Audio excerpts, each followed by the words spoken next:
Burgos in and Addison Reed down, but still it was a tough call for Chip to make and a tough thing to tell a guy with 5 years of experience and 223 games in the majors that he's got to go down to the minors.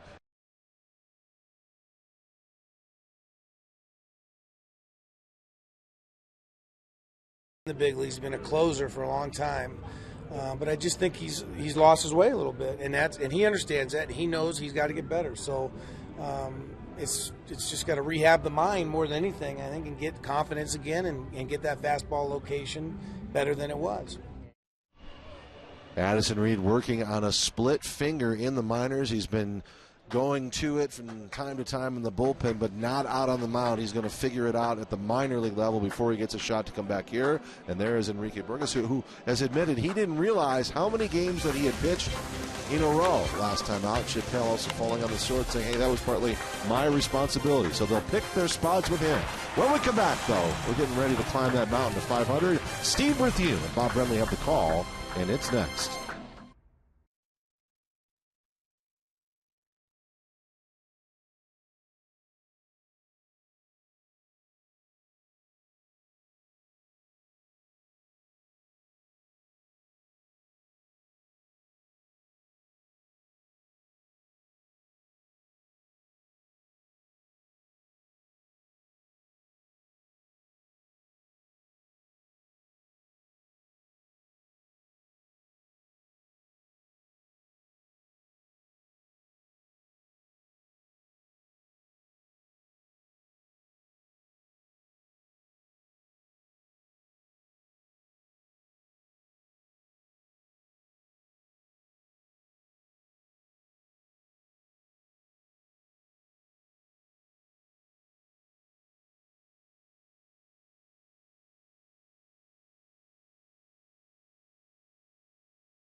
Seven of their last 10 and ready for another assault up the face of Mount 500 here in the foothills of the Rocky Mountains. Steve Berthune, Bob Brenly, and Todd Walsh with you. The first of three against the Colorado Rockies. And we'll see what Turner Ward's hitters can do in this ballpark for the next 3 games. I think guys would volunteer to run to Denver rather than take the team flight just to have an opportunity to swing the bat in this ballpark. Well, especially against this pitcher, your Arizona Ford starting pitcher for the Rockies, the veteran right-hander. He was their opening day starter this year. It's Kyle Kendrick tonight making his 200th career start. He has not won in this ballpark this year. His manager is Walt Weiss. You know, the home road thing, it's a million dollar question. You know, we've been dealing with that for a long time, but KK is not afraid to pitch here. He doesn't make excuses about pitching here. He knows that if he's down and he commands the ball, he's got a good chance to be successful regardless of where he's at. Well, it has just not worked out in Colorado after coming over from the Phillies. No major league pitcher has lost more games or given up more home runs this year than Kyle Kendrick. His whip is the highest it's been in 7. We talk a lot about Coors Field and the effect it has on breaking balls. Curveballs don't seem to take the break. Sliders don't seem to take the break. Shouldn't really affect Kendrick that much. He relies on a 2-seam sinking fastball, a cut fastball, and a splitter as his 3 primary pitches, all designed to go down toward the ground and get ground balls. Hasn't worked out that way for Kyle Kendrick here at Coors. D-backs 4-1 against the Rockies this year. They swept a doubleheader here at Coors Field during our last visit. And here's the lineup for Chip Hale's Diamondbacks tonight. Late change, as we mentioned in the open of the show. Yasmani Tomas scratched, so it'll be A.J. Pollock in center field, Jake Lamb at third base, Paul Goldschmidt at first, David Peralta out in left field, Aaron Hill with good numbers against Kendrick in his career. He'll be at second base. Danny Dorn takes over for Tomas in right field. Wellington Castillo doing the catching, Nick Ahmed at short, and Chase Anderson on the mound. The crew chief, Jeff Nelson, is our plate umpire. There's ball one to A.J. Pollock, and we are underway. Yasmani Tomas, a late scratch, as Bob mentioned. He is available to pinch hit, Chip Hale says, but he's got a little bug or something, so it's Danny Dorn in right field.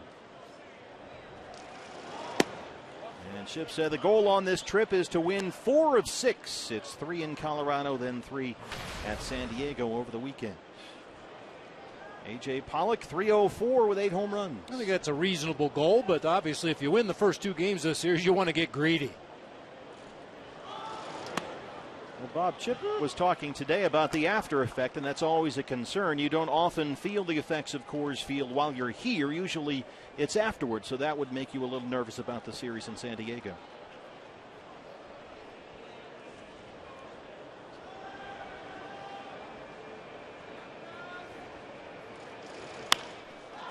Fly ball to left field. Ben Paulson coming in, makes a sliding grab. Rockies have a patchwork outfield going today, and Paulson collects the first out. Of course, a guy playing out of position gets the first ball of the game hit to him. Ben Paulson with a nice sliding basket catch out there. Put the bare hand over the top of the baseball to make sure it didn't come loose. He's a first baseman by trade. They are without Corey Dickerson and Carlos Gonzalez tonight. Jake Lamb in the 2-hole. Just under 270 for the year.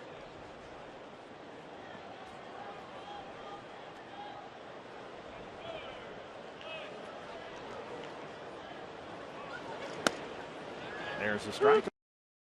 A lot of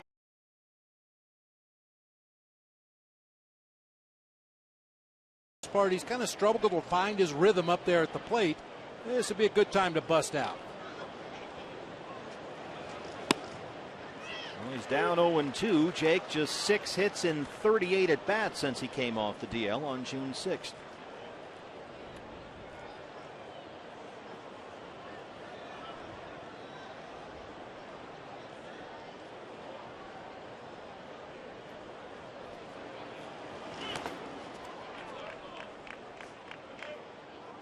Block there by Nick Hundley behind the plate. It's 1-2. Yeah, catcher's got to block a ball in the dirt with 2 strikes on the hitter just in case Jake Lamb would happen to chase that breaking ball in the dirt. You want to make sure you can gather that ball and throw on to first to complete the out.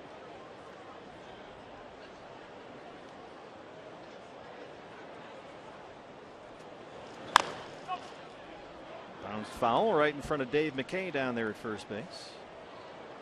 It's a warm day in Denver. Beautiful day. We've got some cloud cover now, though, and we don't expect any rain tonight. But summer has arrived here in Denver. I think it was monsoon season last time we were here. Yeah. Your 2015 Rockies. The tarp is on the field. Boy, it rained so hard last time we were here, and it never stopped.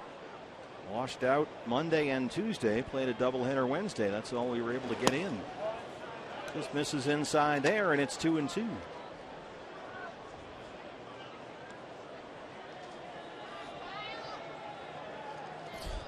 Still have a game to make up from that series. There'll be another doubleheader on September 1st during our final visit to this ballpark.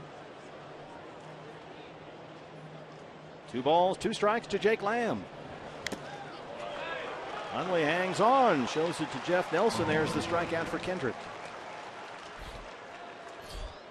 Yeah, tips it right into the mid of Nick Hundley, who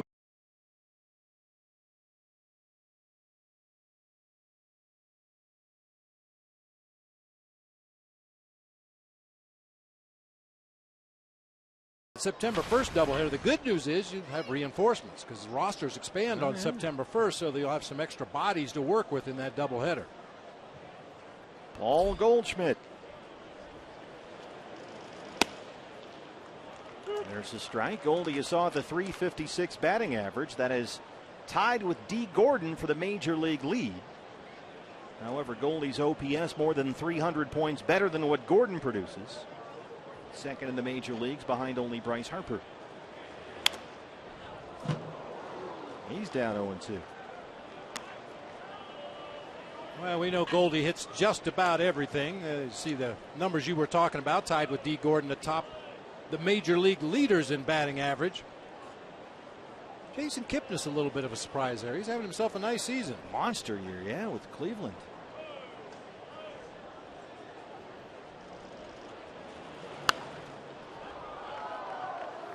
And part of the reason for that lofty batting average by Goldie is he crushes everything except for the slider. I don't know a right-handed hitter that handles a right-handed slider well anyway, since Tony Perez retired, but everything else in and around that strike zone gets hit hard by this big guy.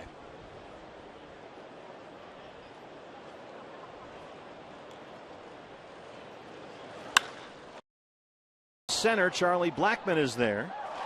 And Kendrick has a 1-2-3 first, just underway at Coors Field on Fox Sports Arizona. Chin-ups for Chase coming up.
Starting pitcher for the Diamondbacks tonight, it's the right-hander Chase Anderson. Here's Rockies skipper Walt Weiss.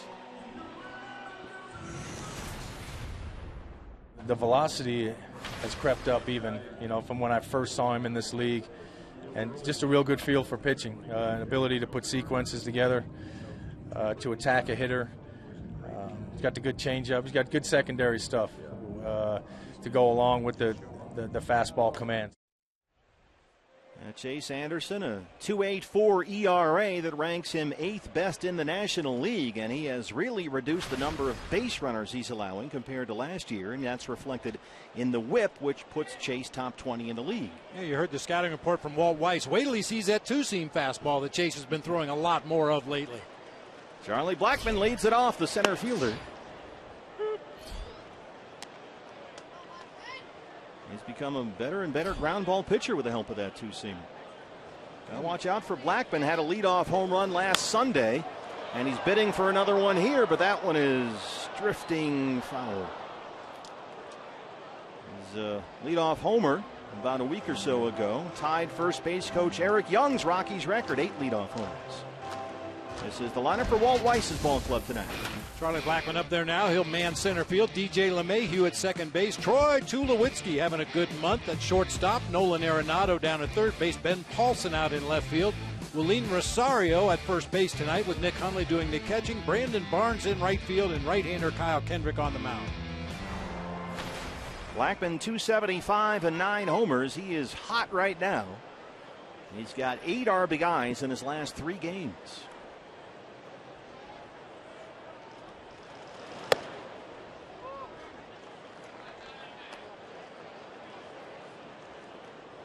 Just an idea of how hard it is to defend in this ballpark. with the way the outfielders are configured right now. You can't even see Danny Dorn in that picture right there. There's an enormous amount of room in right center field right now, but they're basically playing straight away.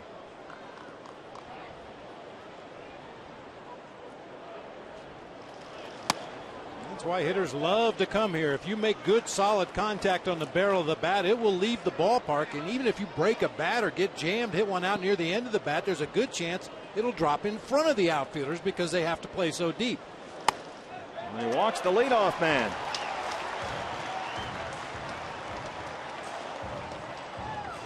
Take a look at the Diamondbacks defensively tonight. Outfield will be David Peralta in left, A.J. Pollock in center, Danny Dorn over in right field. The left side of the infield will be Jake Lamb at third, Nick Ahmed at short. Right side will be Aaron Hill at second base, Paul Goldschmidt at first base, Wellington Castillo doing the catching tonight for righty Chase Anderson. So it's Danny Dorn out there contending with that scoreboard and wall behind him in right field. DJ LeMahieu steps in, the Rockies' leading hitter. Got to watch out for Blackman. He's got 17 stolen bases down there at first. Boy, and this sets up well for DJ LeMahieu, a guy that is a really good opposite field hitter. And the fact that Paul Goldschmidt has to hold on Blackman leaves a big hole on that right side of the infield. .316, that is 6th best in the National League. Joe's bunt and takes a ball. I don't believe it. They're not playing for a run in the first inning at Coors Field. You're not buying it? No. Trying to get in your head. I think DJ is just trying to move the infield a little bit. He does draw in Jake Lamb about a step in front of the bag now, just in case. Chase Anderson's last loss this year, and still his only loss this year, was against the Rockies back on April 27th. That was at Chase Field. It was the last time he lost a ball game.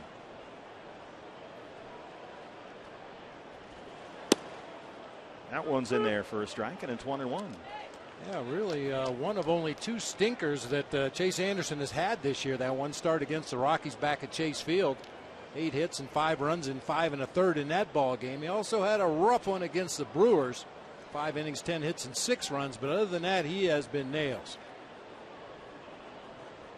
Blackman holds it first. LeMahieu fouls that off, and it's 1-2. Yeah, he gave up a 3-run homer in the first inning of that ball game to Justin Morneau, who is out with concussion symptoms right now. And since that loss to the Rockies, Chase is unbeaten in 9 starts and has pitched to a 2.25 ERA. Diamondback fans made the journey here. It's a great spot to come and watch the series. It really is. Escaped the heat, even though it was pretty hot here for Denver standards this afternoon. But I saw a lot of D-backs jerseys and hats, T-shirts around the stadium today. This is inside, and it's 2 balls and 2 strikes. Diamondback Nation. A lot of Sedona Reds scattered amongst the purple here.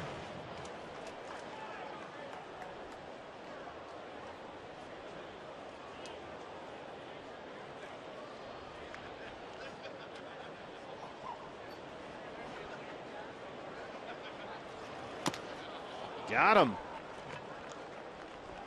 Wellington Castillo hangs on to the foul tip. That's the first strikeout for Chase. Elevated fastball, a little extra giddy up on that 4-seamer. That's a look that we haven't seen much of from Chase Anderson. I'm not sure if that was by design, but you sure like the result. The red-hot Troy Tulowitzki hitting .309, a relatively modest 7 homers, but 3 of those home runs have come this month. He is really swinging a hot bat right now.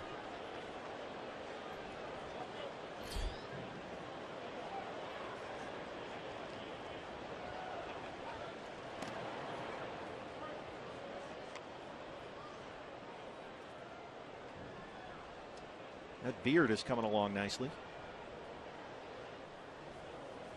I thought it would be dragging in the dirt by now. I mean, he does trim it up a little bit at the bottom just to make sure it doesn't get stuck in his belt.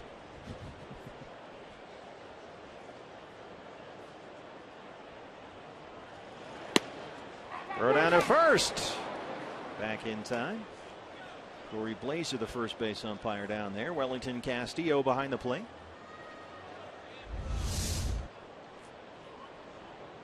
Yeah, a lot of people like to talk about the strength of Wellington Castillo's throwing arm. For me, it's his quickness, how quick he gets that ball into and out of the catcher's mitt, gets that throw off in a hurry. I don't think it's so much his arm strength, it's just his quickness behind the plate. Blackman holds again. That one's in there for a strike and chases ahead 0-2.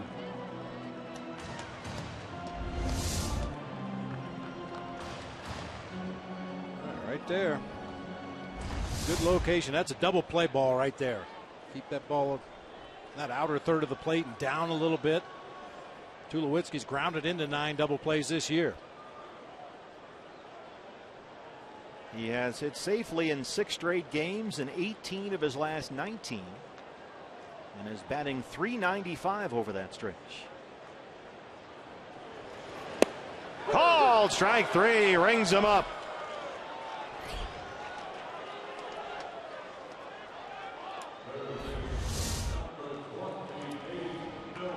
Just scoots it over a little bit farther, a little bit lower, still catches that corner of the strike zone, called 3rd strike. So 2 down, trying to wipe that leadoff walk off the books. And here's Nolan Arenado, the cleanup man, at .284 and leading the Rockies in homers and RBIs. He homered here Sunday in their win over Milwaukee.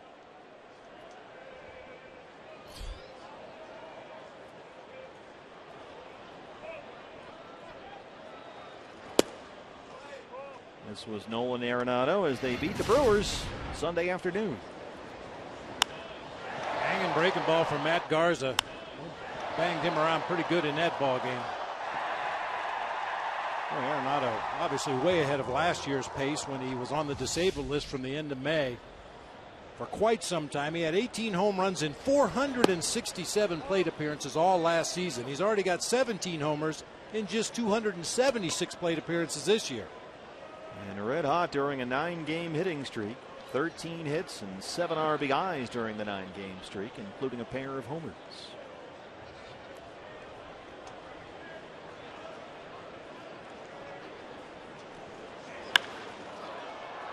Pops this one up. Very shallow right center field. A.J. Pollock looking for it.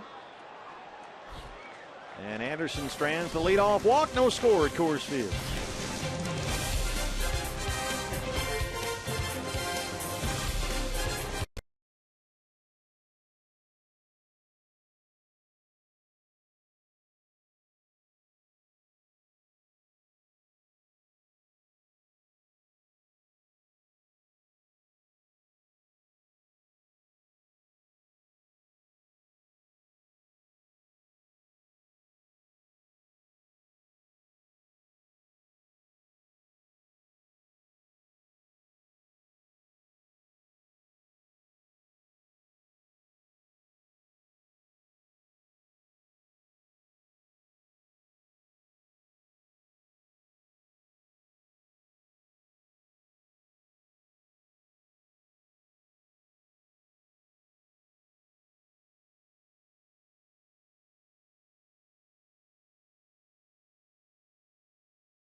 Hey, D-backs fans, baseball's in full swing. It's happening all around us, so grab a Pepsi and some friends and get out to a Diamondbacks game and live it.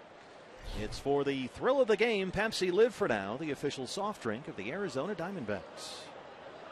More D-backs fans here with us as David Peralta leads off the second against Kyle Kendrick.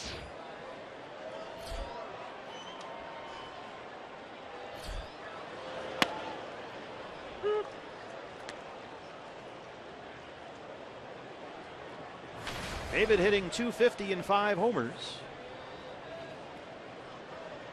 Shift is on for the Rockies. 3 defenders on the right-hand side.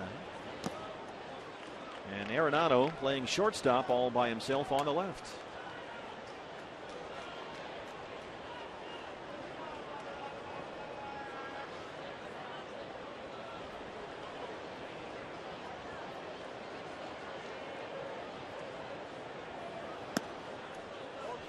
But between innings, a member of the grounds crew was talking to the umpires. That's never a good sign.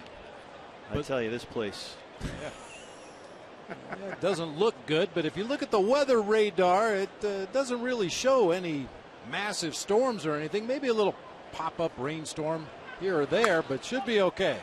Roll to first. That's by a diving Rosario, and Peralta's aboard. They are without Justin Morneau. They've had a first base platoon of Ben Paulson and Willeen Rosario down there. Well, Morneau's been on the DL, and it's Rosario tonight.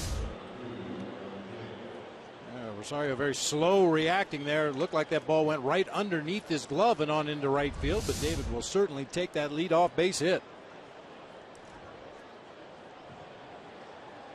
So he's aboard for Aaron Hill. Aaron, .236 and 3 homers. He has always hit very well in this ballpark, so he's in there at second base tonight.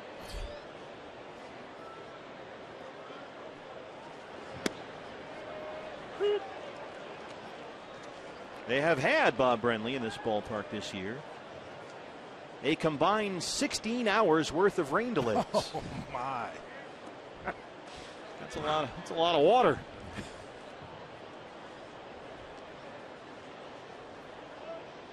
That's a lot of snacks.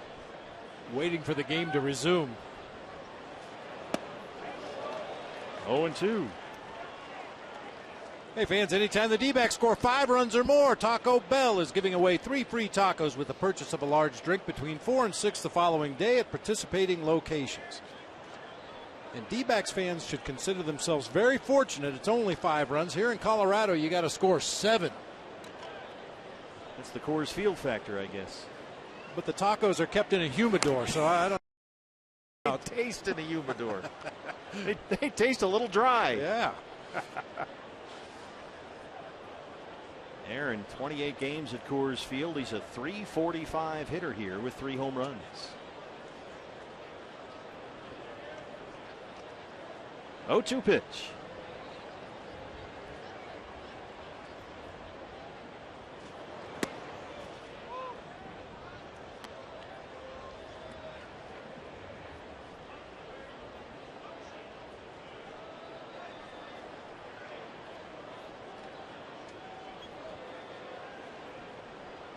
Aaron Hill has thrived in this ballpark. Kyle Kendrick has not. It just has not worked out. He was their opening day starter, which is hard to imagine. 1-2. It's bounced. Hundley keeps it in front. Kendrick pitched very well on opening day. 7 scoreless innings at Milwaukee. And he's won only 1 game since. And you can see his struggles in this place. 0-4 in 6 starts at Coors. The ERA in this ballpark is almost 7.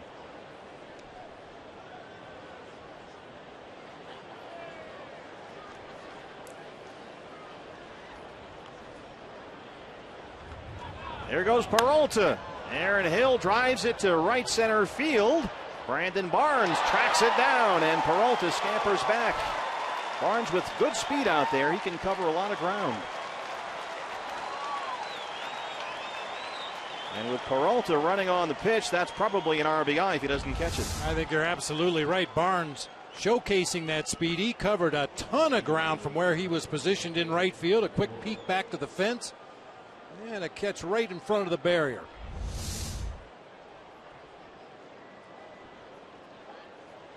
I've talked about it every time we come into Coors Field. Guys that can run in the outfield love to play in this ballpark. A.J. Pollock, David Peralta, Ender Inciarte when he's in the lineup. Outfielders that have good speed love to play in big outfields. Usually it's Dickerson and Gonzalez in the corners. Tonight it's Paulson and Barnes. Here's Danny Dorn. Rockies have the shift on for Dorn, who rolls it foul up the third baseline. Oh, that was almost a thing of beauty right there. I'm not sure what happened. Danny either cued it right off the end of the bat. I'm not sure how he hit that ball, but it almost went fair down the third baseline. A shift beater. Arenado didn't even move. What do you want me to do? Danny, 5 hits in 19 at bats with the Diamondbacks this year. A late addition to the lineup about 90 minutes before first pitch. And that sun for the first baseman this time of night, always a factor. And you can see why. That's what Willeen Rosario is battling here right now. Although it's not as bad as it might normally be with the cloud cover we have here. You know, when Todd Helton was manning first base all those years here for the Rockies, he used to tell the guys on the left side of the infield at that particular time of day when the sun shines through there, throw one hoppers across the diamond. Don't try to throw it chest high all the way across. I won't be able to see it. And they have to actually practice that with their new first baseman. It's Paulson, who's normally over there. He's in left right now. And Rosario, because Arenado at third will try to throw you out from anywhere on the field. That throw might come from any place. And with his arm, he's got a good chance to make it. So you really have to be ready.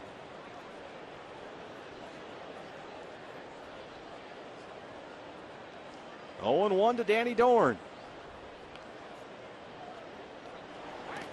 That's in the dirt, and Peralta will try and run up there. Hundley's throw is not in time.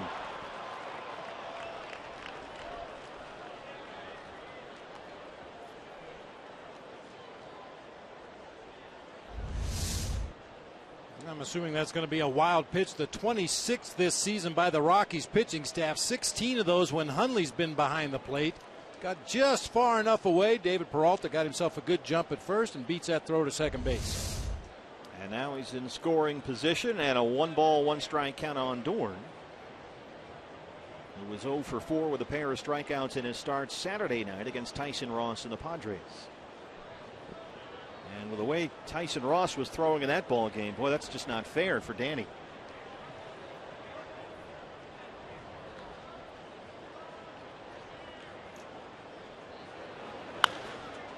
Skies it to left center field. Paulson and Blackmon coming in. Ben Paulson still running in. It's drifting away, and he's able to make the catch. There is a wind to right. It looked like it got caught up in that wind. It was hit really high up there, and it almost drifted away from him. Credit Paulson for staying with it. Charlie Blackmon quit on that ball fairly early. He thought it was a routine fly ball to left field, but that wind pushed it back, and you could see Paulson, after making that catch, cranked his neck around to see where Charlie Blackmon was. Hey, that's your ball, pal. Yeah, that wind is picked up a little bit in the last 5 or 10 minutes here. As you said, blowing from left to right, really knocked that one down. Wellington Castillo.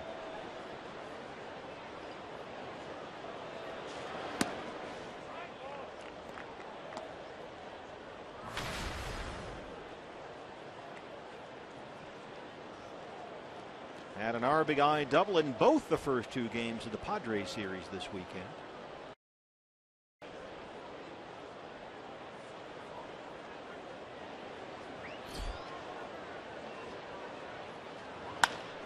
This is driven to center field. Blackmon backing up at the track, at the wall, and that ball is gone. A home run. Wellington Castillo is 5th of the year, and it's 2-0 Diamondbacks.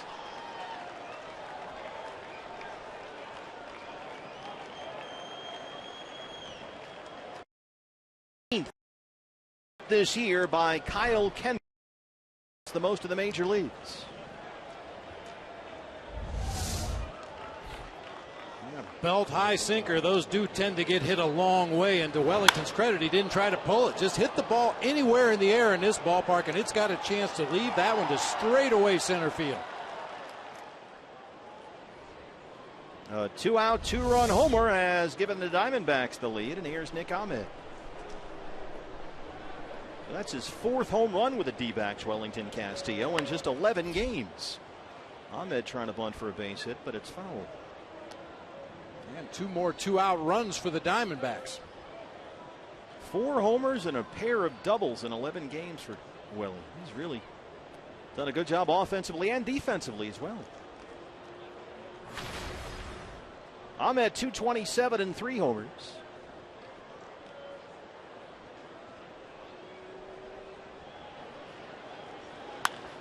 And he gives this a ride high and deep to left field, and that ball is gone. A home run.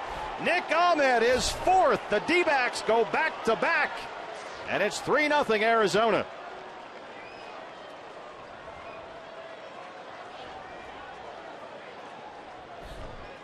How about that?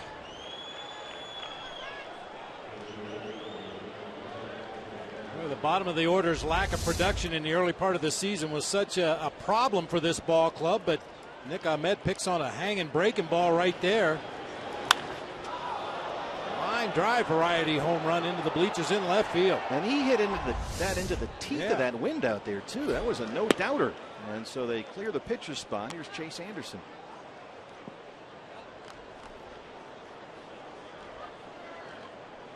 And a hanging nothing ball from Kendrick, and didn't miss it. There's a strike, 1-1. I think we ought to start putting that on our pitch repertoire for the pitchers. Hanging nothing balls, because we've seen a lot of them this year.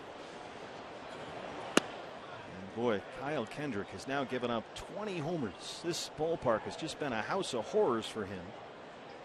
And they really thought it would work for him in this ballpark. Based on his experience and his stuff, a bouncer to second. LeMahieu has it, and they throw out Anderson. But the D-backs go back-to-back in the second. Wellington Castillo, a 2-run shot, his 5th. Ahmed, a solo shot, his 4th. And it's 3-0 Diamondbacks.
Taking the cover off the tarp here at Coors Field, so keep your fingers crossed. Yeah.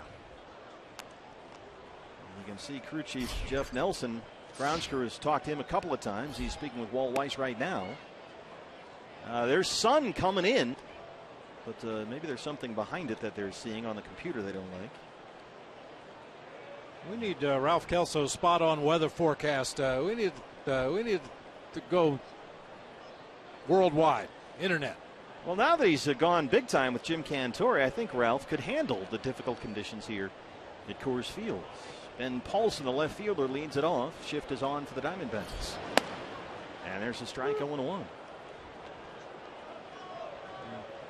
Rain in spots right now. It's raining in some parts of the park, not in others. It's just that kind of night. There's a tapper. Chase Anderson is going to have to hurry, and a nice play to get to the bag as Goldie flips it to him. And they retire Paulson to lead off the second.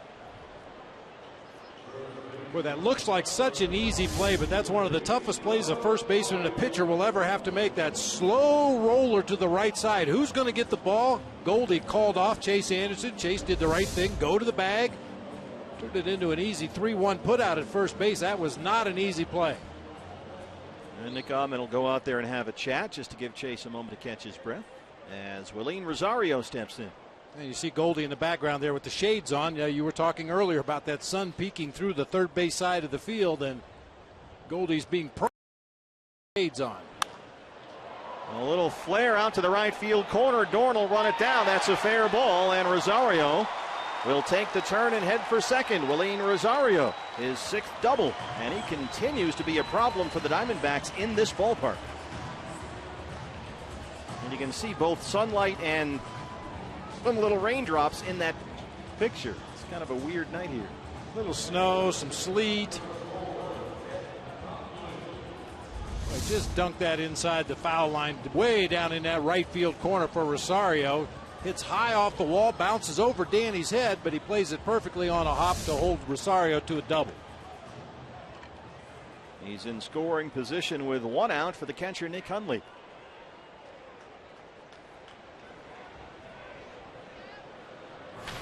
Hitting .302 this season with 5 homers and enjoying maybe the best offensive season of his career. Certainly the most consistent. There's the strike, 0-1. Hundley coming off a 4-hit day, including a pair of doubles in their win over Milwaukee here Sunday.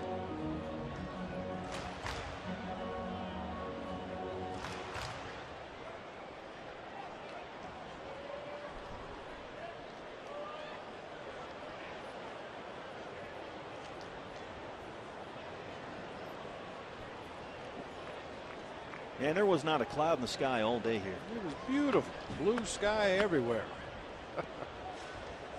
That's a beautiful shot by our crew here. A little bit of everything up there.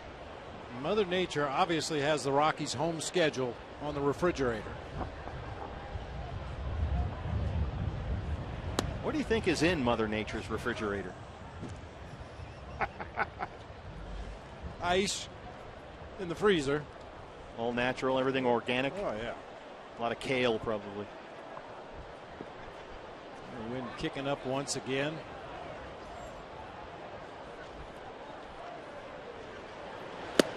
That's in there, 1-2. We just had our first lightning flash.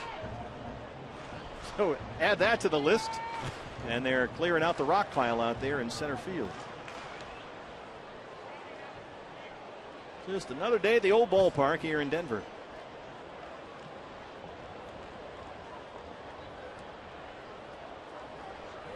One-two pitch.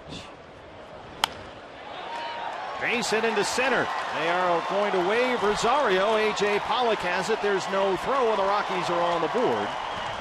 RBI single for Nick Hundley. It's 3-1.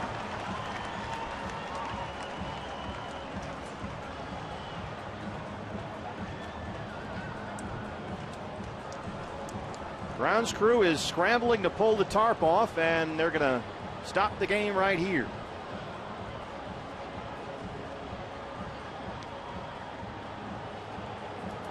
And this is where you really get concerned, because you have to hope for a fairly brief delay for Chase Anderson, because obviously the way he's pitched lately, you want to keep him in the ballgame. Oh, absolutely. I mean, keep our fingers crossed that that doesn't become a factor, the amount of delay, but I think the Diamondbacks are well suited to handle it if necessary. Josh Colmenter hasn't pitched in about a week. Randall Delgado's locked, loaded, ready to go.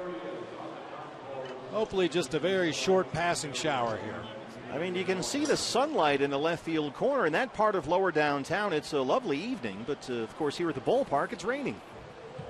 And dark skies in the right field corner. So we'll be on standby once again here at Coors Field. In the meantime, as we get lightning flashes here at the ballpark, we'll roll out the 10th inning for you while the grounds crew here rolls out the tarp. And as soon as we have some information on when we'll be able to resume play, we'll pass it along to you here on Fox Sports Arizona. So we are in a rain delay. Bottom second. Diamondbacks lead the Rockies 3-1. Here's the 10th inning, and hopefully we're back with baseball shortly.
Back just in time to see Chase Anderson's first pitch to Brandon Barnes miss for a ball, and we are back playing baseball here. Bottom second at Coors Field. Steve Berthune, Bob Brenly, and Todd Walsh with you. The Diamondbacks lead the Rockies 3-1. Colorado has a run in this inning on a Nick Hundley RBI single. Hundley's at first with one out, and here's Barnes at 300 on the year. A 38-minute rain delay, and now we have blue sky overhead. For the time being. Yeah, don't hold your breath. Yeah, just long enough. Fortunately, Chase Anderson able to take the ball, go back out to the mound. I don't know where the cutoff line is. It varies from pitcher to pitcher, but it was getting perilously close to having to shut Chase down. Chase so far has a walk and a strikeout. He's given up 2 hits, back-to-back hits before the rain delay. Rosario the double, Hundley the single to score the lone Colorado run.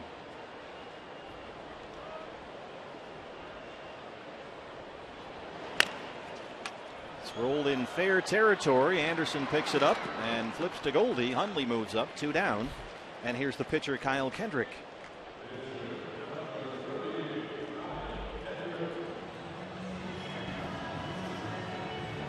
Long time ago, we had a real nice 3-1 put out at first base to start the bottom half of the second inning, and then Chase returns the favor, picks up that grounder, and shovels on to Goldie for the out.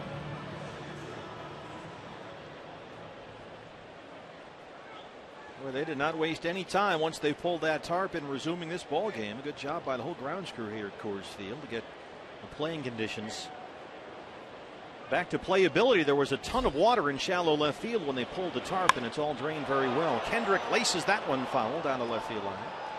Yeah, I saw that same lake of water out there behind the shortstop and third base positions in the grass in shallow left field, but by the time the players came out to get warmed up and get loose, that's where they were doing their running, right where the water was. It's amazing, isn't it? It looked like the center field outfield behind the wall with that fake trout brook going on out there. In there for a strike, and Chase is ahead 0-2. Diamondbacks got 3 in the second inning. A 2-run homer by Wellington Castillo, followed by a solo shot from Nick Ahmed. They went back-to-back. Third time this year the Diamondbacks have hit back-to-back home runs. And Kendrick strikes out. They strand Hundley, but Colorado gets a run. We are back playing ball, and through 2, the Diamondbacks have a 3-1 lead.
Fans, you can fill out your 2015 Esurance MLB All-Star Game ballot right now at dbacks.com/vote. Voting is exclusively online this year. You can vote on your computer, your tablet, your smartphone, too. Vote up to 35 times for every email address at dbacks.com/vote. Got to rock the vote and get AJ in that game, only on Fox next month at Great American Ballpark in Cincinnati. And AJ not getting the national attention and the All-Star recognition he should be, at least to this point. And Chip Hale talked about that today. And I said AJ certainly deserves to go to the All-Star game. And he's curious to see how Bruce Bochy and the players vote on their ballots. Yeah, it's that time of year, every manager making a pitch for the guys on his own roster that he thinks deserve an opportunity to go play in the All-Star game. Walt Weiss has been doing the same thing for his third baseman, Nolan Arenado. Did you ever get a call before the game, 2-3 weeks before, from a manager and say, hey, keep an eye on my guy? No, not to that extent. I mean, I'd like to think we covered it as best we possibly could, and even included a middle reliever. Mike Remlinger was having a tremendous year that year for the Atlanta Braves, kind of pitching in that bridge zone, 4th, 5th, 6th, 7th innings of ball games, and I thought that he had an all-star caliber first half of the season, so we took him with us. Usually those middle relievers don't get any recognition come All-Star time. Mike Remlinger was an Ivy League guy from Yeah, Dartmouth. Yes, he was. Yeah. He just needed a smart guy, that's all. Yeah, we needed somebody to tell us what time it was. Or to count the pitchers. Yeah. Kendrick 3-0 now on Pollock to lead off the third. He's had another rough go, Kyle Kendrick.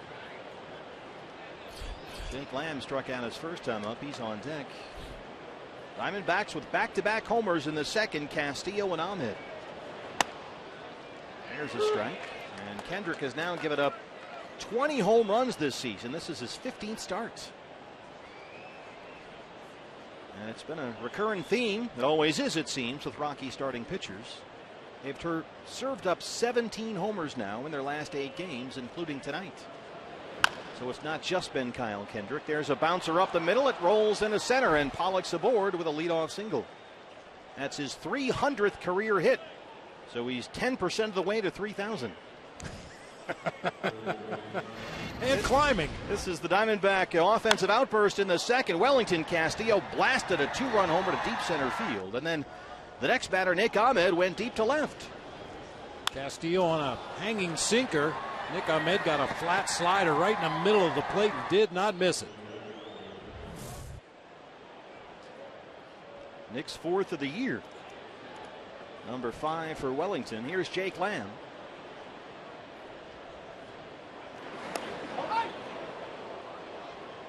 It's just kind of the way things have gone for Kyle Kendrick. Still winless in this ballpark. He was their opening day starter, and no pitcher in baseball, in fact, has given up more homers than Kyle Kendrick. They thought with his experience and his stuff that he'd be a guy that might have some success here. He's got the 2 pitches that they believe pitchers have to succeed in this ballpark, which is the sinker and the changeup. But he is 0-4 in 6 starts at Coors Field this year.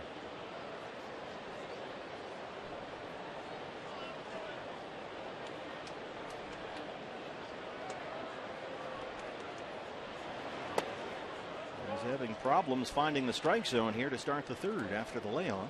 38-minute rain delay.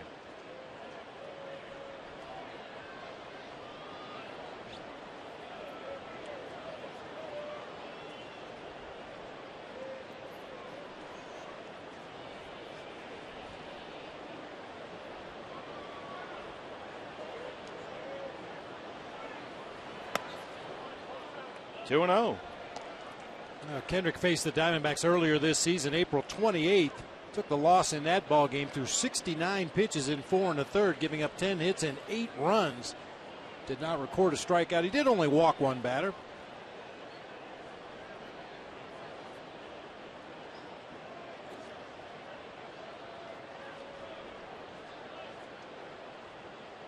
There goes A.J. Pollock. Jake Lamb check swing foul into the seats, and Pollock will have to return to first.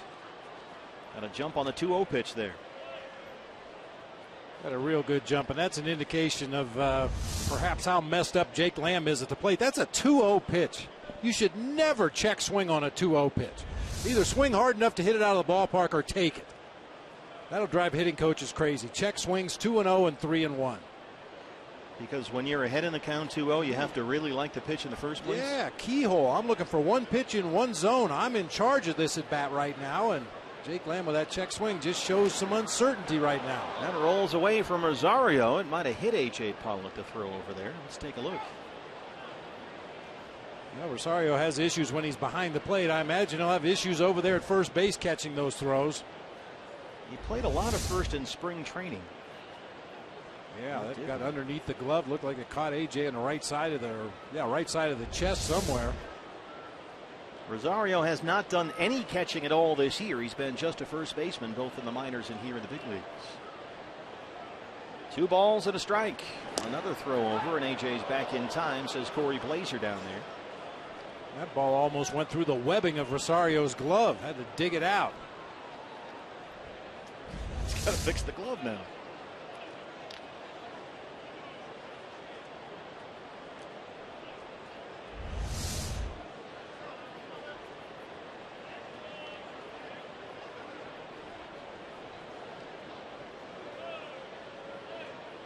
They had to run out to a sporting goods store and get him a new first baseman's glove. I may be checking on the pickoff attempt over there at first, seeing if it's worth reviewing. And you're going to put the headsets on. You saw Tom Runnels, the bench coach, on the phone for the Rockies, and Walt Weiss wants to challenge the pickoff attempt.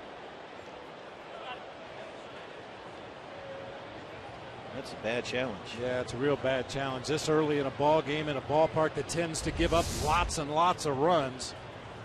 Seems like an awfully early juncture of the ball game to appeal something like that. It's another replay review brought to you by Mix One. Walt Weiss challenging umpires' calls at a 50% rate this year. He's 9 for 18. Diamondbacks, on the other hand, have not challenged all that much. Chip Hale, 6 for 9 this year. Chip's 9 challenges are the second fewest in all of baseball, behind only the Cardinals' Mike Matheny. You know, and of course the challenges go on the manager's record, but really for the Diamondbacks, it's Alan Campbell, you know, down there at that bank of video monitors. I'm not sure who the Rockies guy is, but that's become a very key member of the staff. And it's interesting to talk to AC and any of the video coordinators for these teams, because it's very much like a third base coach. If a third base coach makes a bad send, he thinks about that play all night long and all the next day. It's the same for the video guys. Oh, I shouldn't have had him challenge that one. Or I really thought we had the angle there. They have a lot on the line too. But Alan Campbell, one of the best in the business, and as you can see, that's reflected in Chip Hale's record.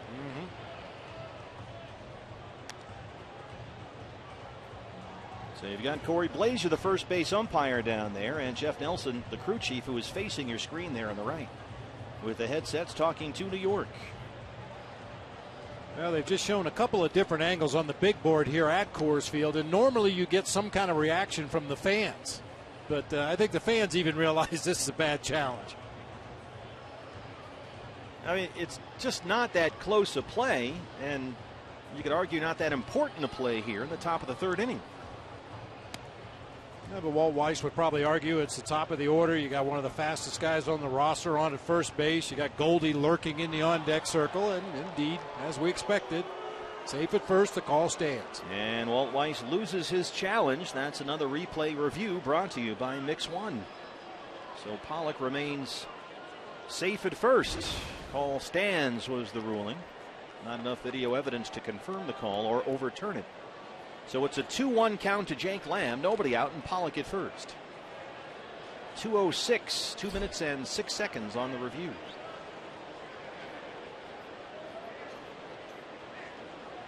Pollock holds this time, and Lamb belts it right at Rosario, and they double off Pollock.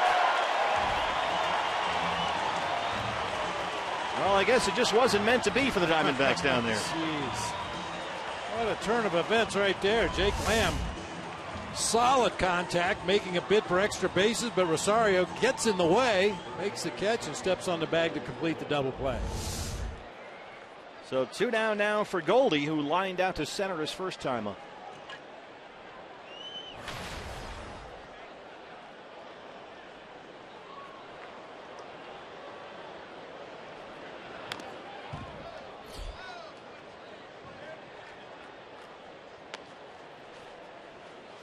We update our standings, brought to us by Mix One on the replay reviews.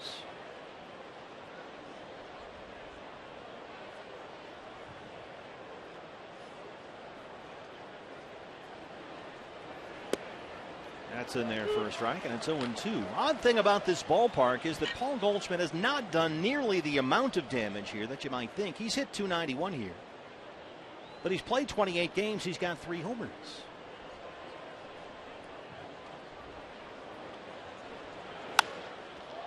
Laces one just by the glove of LeMahieu and into right center for a 2-out single. 2 at bats, 2 balls hit right on the button by Goldie. First time up, he lined out to Charlie Blackmon in center field. This time, a quick swing produces a line drive just out of the reach of DJ LeMahieu.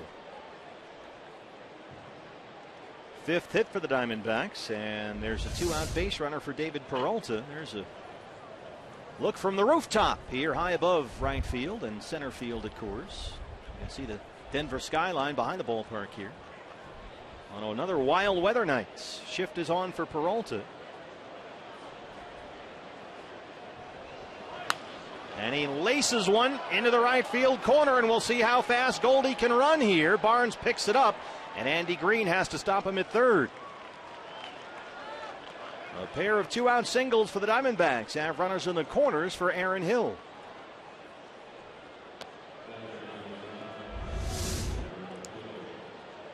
Mid-plate fastball once again. David Peralta hooks it down in that corner. I think it was the speed of Barnes more than anything else that prevented Goldie from scoring. He always runs the bases hard.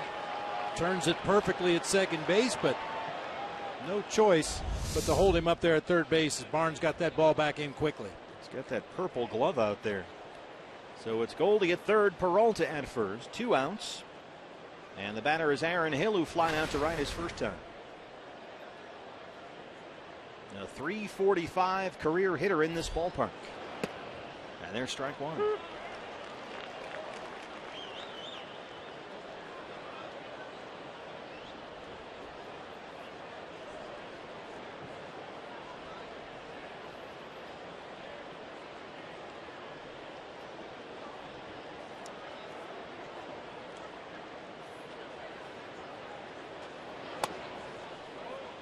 Came in on the hands but missed, and the count is even. A ball and a strike.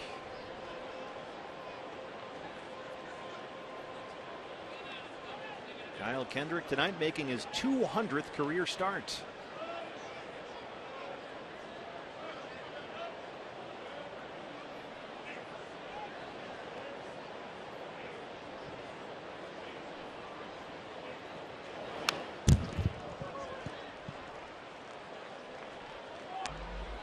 Aaron, a good hitter in this ballpark and very good against Kendrick, BB. 8 for 15 career.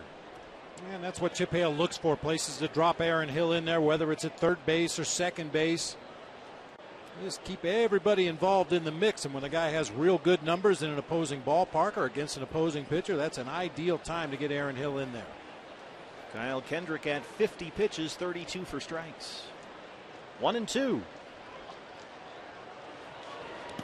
Bounces that one. Hundley keeps it in front, and Goldie stays put at third. Hundley's been tested a lot already in the early going of this game.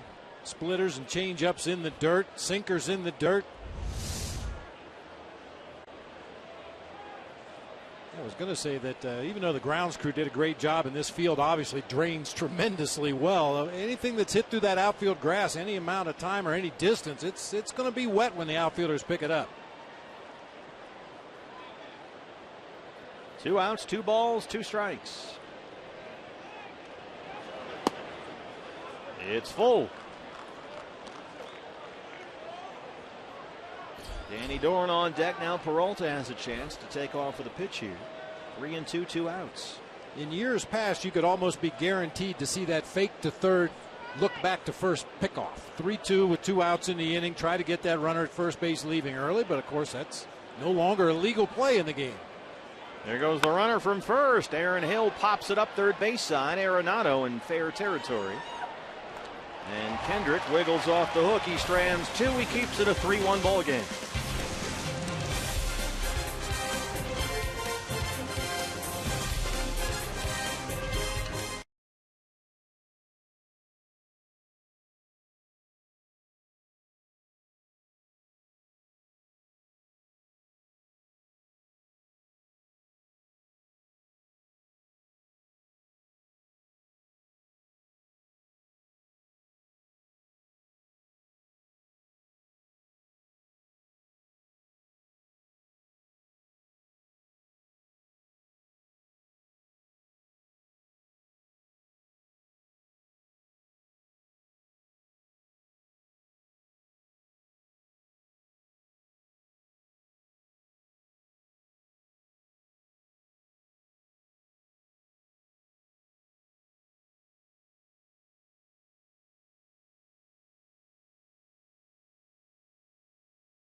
what it's like to patrol center field here in Denver. Steve and Bob, you might recall last time we were here that ball that dropped in front of him that he would have caught in just about any park. I love what he said earlier in that interview. Just said, you know what, playing here sometimes it just takes the aggressiveness away from me. But that's what he has to do to deal with it. Thank you, Todd. Charlie Blackmon leads it off in the Rockies' third. There's AJ out there. I guess with all that room, Bob, if you do get aggressive as an outfielder and you make a mistake, it's going to cost you big time. You have to be selectively aggressive when you attempt to dive for a ball. Make sure that one of your corner outfielders is there to back the play up before you leave your feet. Blackmon walked his first time up, and he's got a 6-game hitting streak.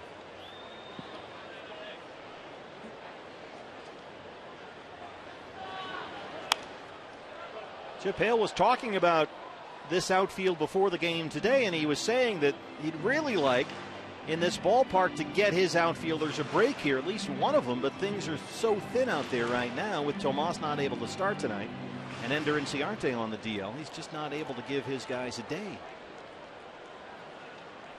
Tomas wound up taking one anyway, has an illness and was not able to start the game tonight, so Danny Dorn is in right. And we are told Tomas is available to pinch hit if need be. But he was a late scratch from the starting lineup. There's Danny Dorn in right. 2-2 misses, and it's full to Blackmon.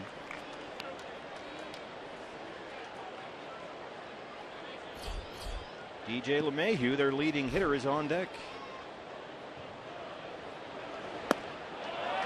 Blackmon walks for the second time.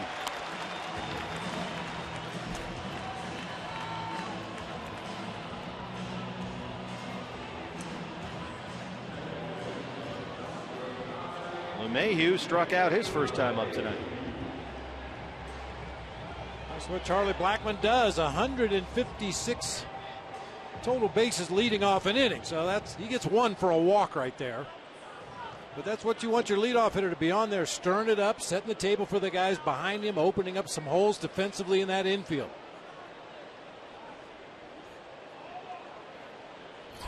He's an interesting guy, Charlie Blackmon, because he does have so much power to put in that leadoff spot. So there's a threat for the starting pitcher with the first batter of the ball game. Every time Blackman's up there, he can take you deep. And good speed on the bases as well. He's got 17 steals.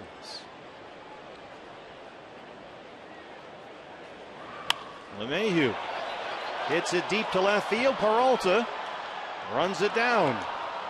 And Blackmon scampers back to the bag. Brings up Tulowitzki.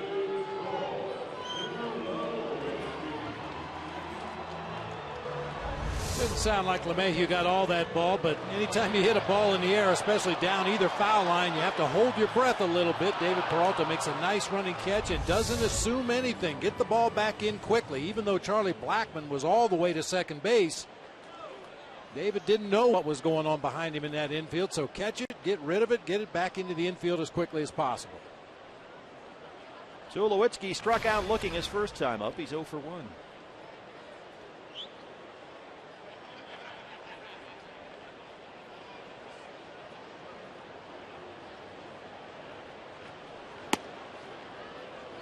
Fastball is in there, first strike.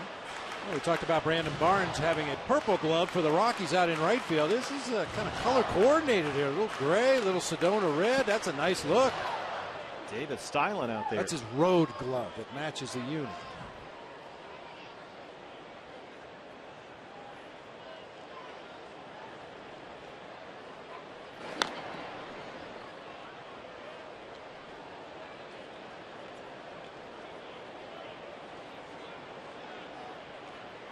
Tulowitzki, he's hit safely in 6 straight in 18 of his last 19 games. Only 7 homers all year, but 3 of them have come this month.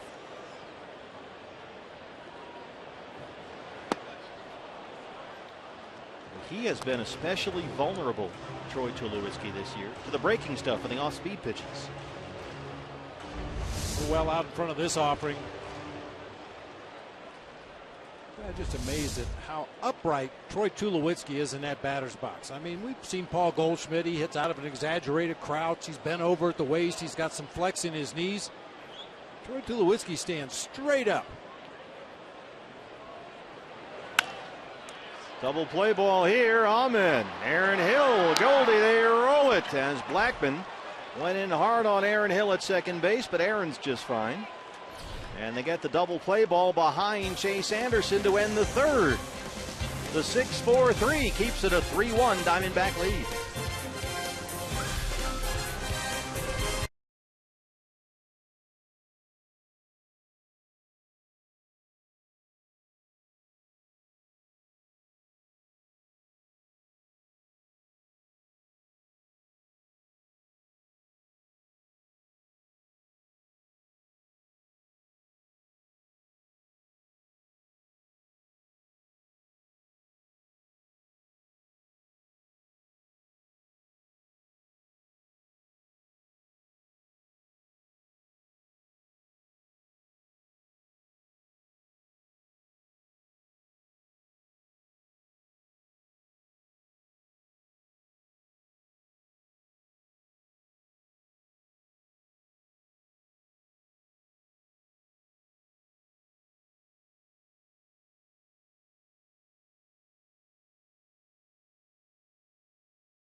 And watch this.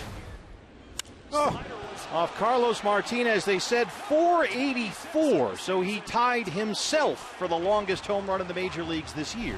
Watch the reaction from Martinez. Look at the expression on his face.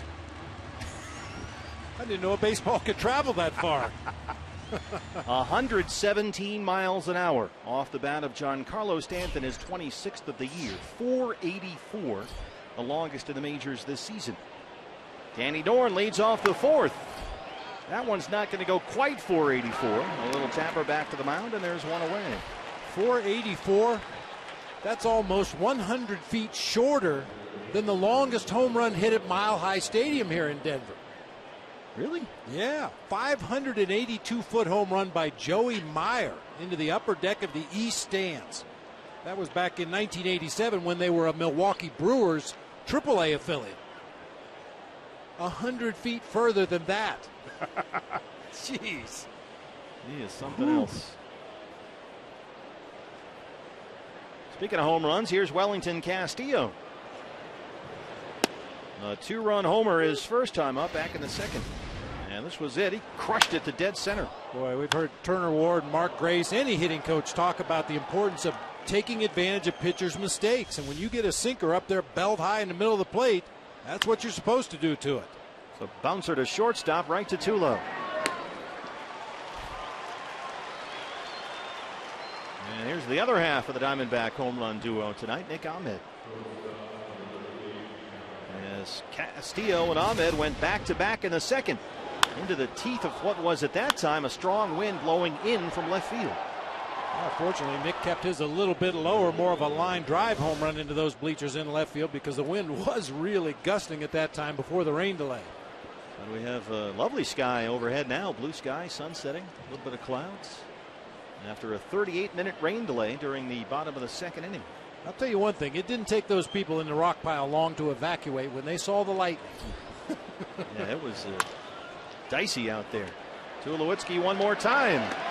And Kyle Kendrick works a 1-2-3-4. Diamondbacks lead the Rockies 3-1.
Arizona is brought to you in part by your Valley Honda dealers, where you'll get more standard features for less money.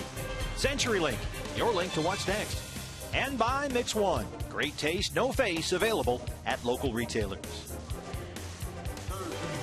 The lower downtown area of Denver, it's a great area to come on down and watch the Diamondbacks play a series against the Rockies here at Coors Field. Walk around, some great lunch spots around there. Tremendous independent bookstores, a really lovely area to spend a couple of days. Chase Anderson out there for the fourth inning. He'll work to Nolan Arenado, Ben Paulson, and Willeen Rosario, 4, 5, and 6. The middle of the order for the Rockies. Arenado flying out to center his first time up. Leading the Rockies in homers and RBIs.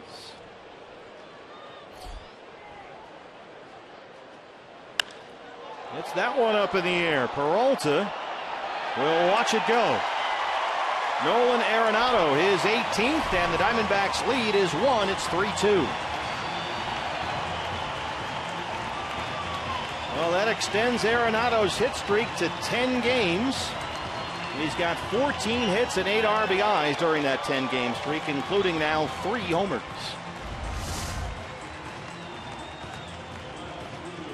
A little tailing fastball that stayed on that inside corner of the plate. Arenado, much like Goldie, really quick to the hitting zone. Got every bit of that one. And that's one of the things at which Chase Anderson has excelled. He is among the best in the business at keeping the ball in the ballpark, which of course is the key for every pitcher here at Coors Field. But Chase had given up just 1 home run in his previous 9 starts, had only 3 all year, and now make it 4. In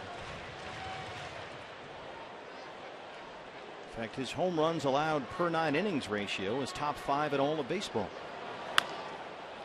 Paulson hits a little dribbler to the shift. Lamb is there from the second base spot. That's a 5-3 putout for the first out here in the bottom of the 4th.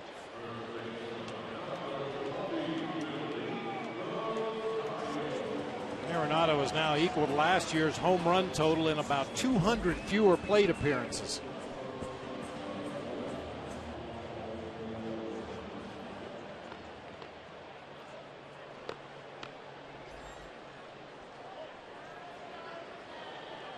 Willeen Rosario.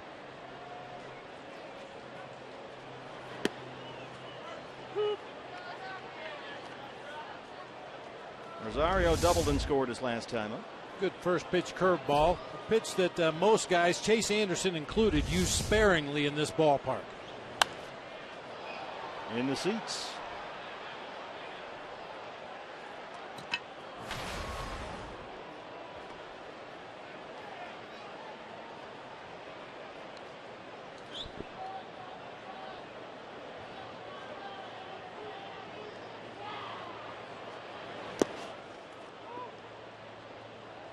And if you're going to throw a curveball, that's a good location for it, right where Chase threw that last one.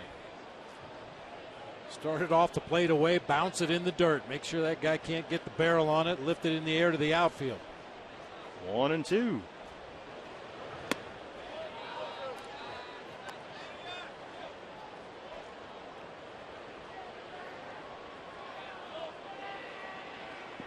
Rosario, that double back in the second broke a 3-for-25 skid for him.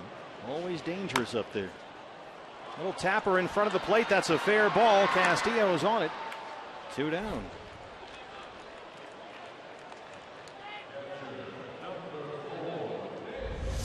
Just pounds this ball into the dirt in front of home plate. Unlike Chase Field, where the ball reacts like it's hitting a trampoline in front of home plate, that one just died. Wellington Castillo, the only defender with a chance to make the play, and he does so. 2 down for Nick Hundley, who was 4 for 4 in the Rockies win over Milwaukee here on Sunday. He had an RBI single his first time up tonight, so make it now 5 for 5.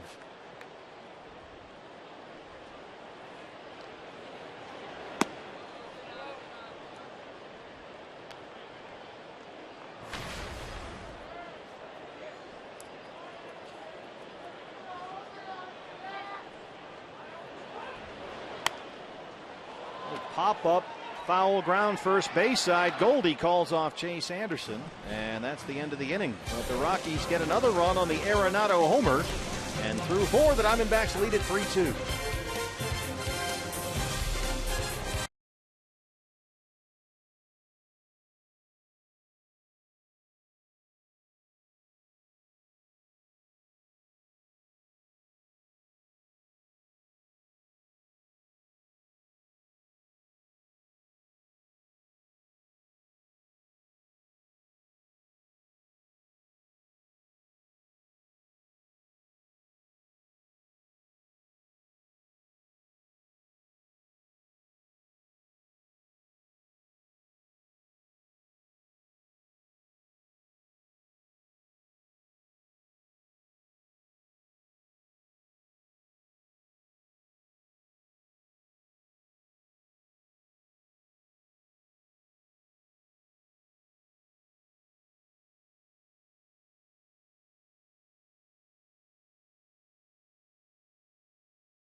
Pre-game show, there's Grandmaster Flash, David Peralta, who was in charge of the tunes, Oliver Perez in the back row. That's what seniority brings to him, guys. And then we made our way up closer to the front. Daniel Hudson took his shoes off. That is a veteran traveler, as you guys well know. If you can take the shoes off, then we made it all the way to the front where Chip Hale sits with all his friends. Now, I'm only kidding. The bulkhead, that's where the manager goes. And then this guy who I've seen on the plane since 2001, I still don't know what he does, but it's good to see him. You'll notice, though, that we did edit out, Bob, it looked like you were watching the Stones at Altamont or the US Festival, I'm not sure, as you sat on the emergency rugs. And, Steve, you were watching Game 6 of the 77 World Series, and you cut out as Reggie Jackson came to the plate with Bert Hooton on the mound. Oh, we had just landed. That's okay. It's a gamble, man. You got to let that roll. I got a million old games on the computer that I'll watch during those flights. And it was Woodstock, Todd. It was. I couldn't tell. There was a little bit of a glare on there. Todd, just remember, don't eat the brown acid. No. Like to have breakfast in bed for $300,000, please, Alex. 3-2 ball game as we start the 5th. Steve Berthune, Bob Brenly, and Todd Walsh with you. Say higher and throw the peace sign up. It'll do you no harm.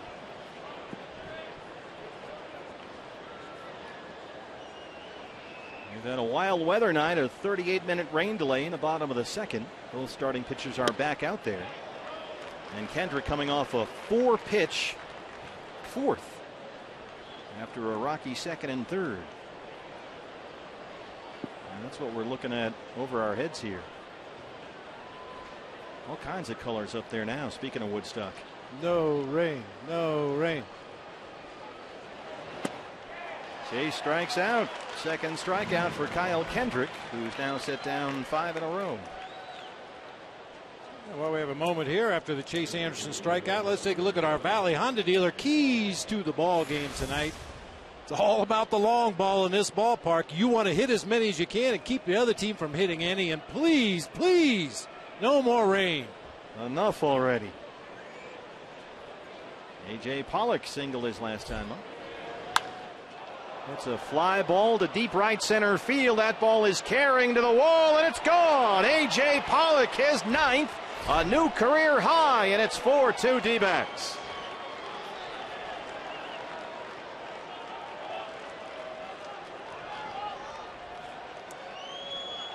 Diamondbacks' 3rd home run tonight off Kyle Kendrick.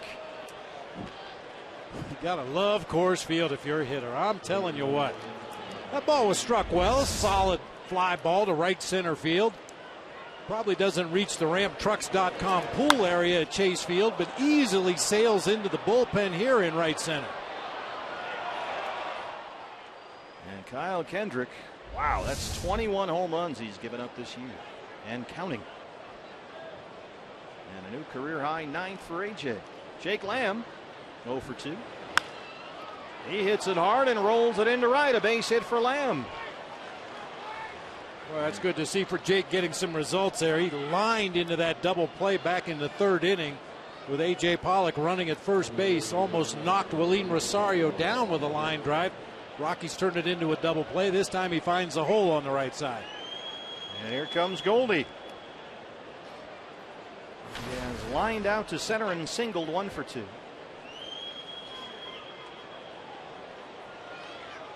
Goldie homered in the Diamondbacks' last game here. That was the 2nd game of the doubleheader on May the 6th, the Wednesday, after we were rained out at Coors on both Monday and Tuesday in that series. And he gets it up in the air out to right, but it's playable for Barnes at the track. He's got it with his purple glove, 2 down. I bet every time Kyle Kendrick gives up a fly ball, he holds his breath. He just automatically turns to the umpire and waits for a new ball. It's just been that kind of year for him. David Peralta, great night so far. He's 2 for 2. Couple of singles. He scored a run.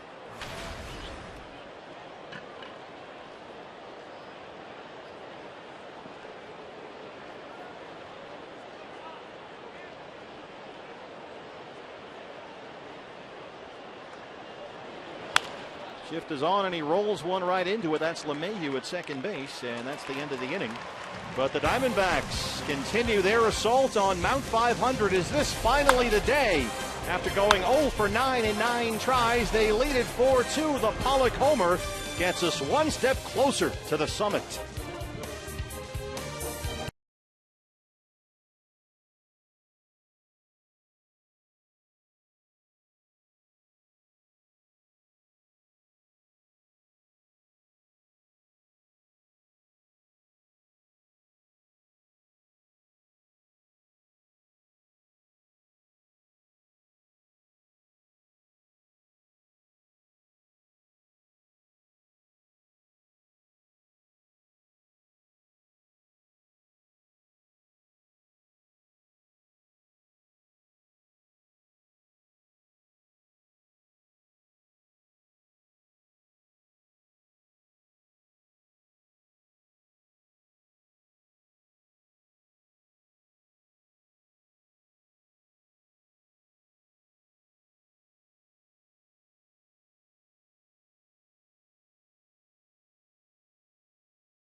Beautiful sky overhead here in downtown Denver. The Diamondbacks lead the Rockies 4-2 as we start the bottom of the 5th inning. Brandon Barnes, the pitcher spot, and Charlie Blackmon 8-9-1 for the Rockies against Chase Anderson. Nick Hundley, an RBI single. Nolan Arenado, a solo homer, the only run so far allowed by Chase.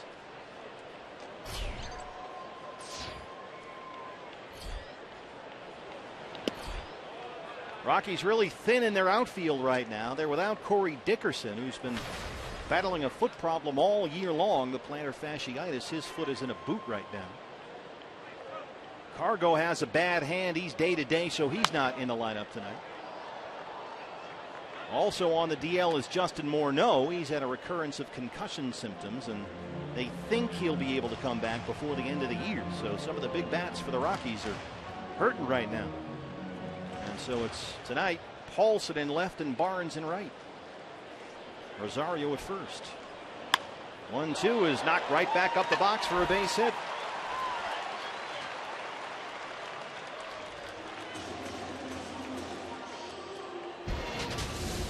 Here's some of the Rockies that are missing in action.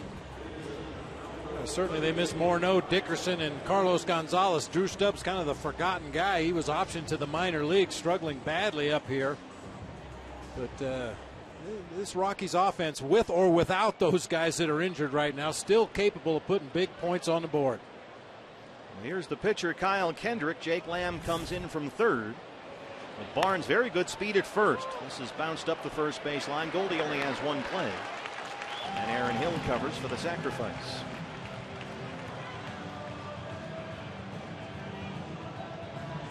They move the runner along, and here's Charlie Blackmon, who has walked twice.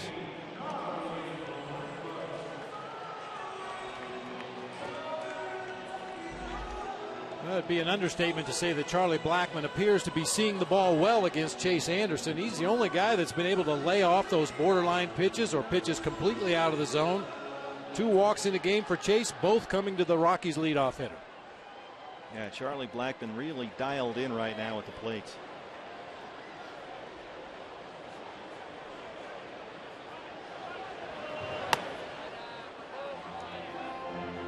Blackmon batting nearly .350 over his last 18 games.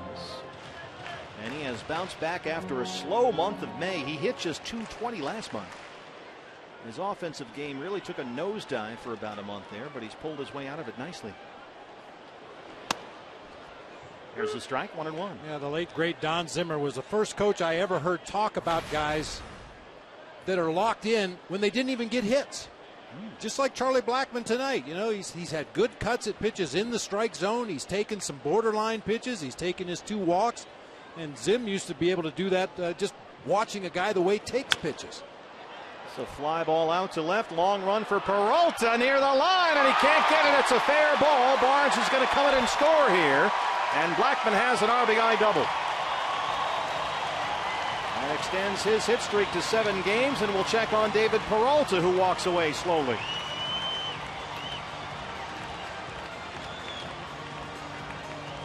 It looked like David actually ended up belly sliding right over the top of the baseball here. Tried to make the diving attempt right on the foul line. Yeah, actually it kicked off behind him and over to the barrier there. Got a long way to run to get to that ball. Oh, a well-placed fly ball by Blackmon has made it a 4-3 game. He's at second now as the tying run, and here's DJ LeMahieu, who's 0 for 2.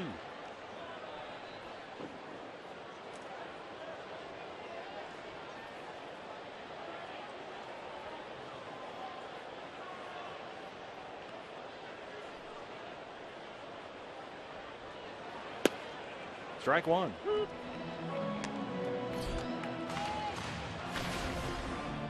Mention how Charlie Blackmon is kind of an unusual guy for your leadoff hitter. He's got power, he's got speed.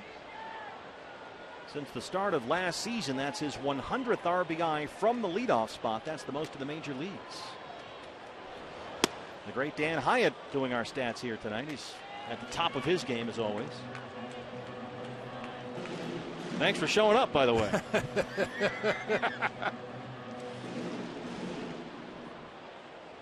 Well, you got to keep an eye on Blackmon back there at second base. He's trying to get a walking lead on Chase Anderson. As you mentioned earlier, 17 stolen bases on the season with 1 out in the inning. He'd like to get to third base as quickly as possible. LeMahieu has struck out and flied out. And he's down 0-2.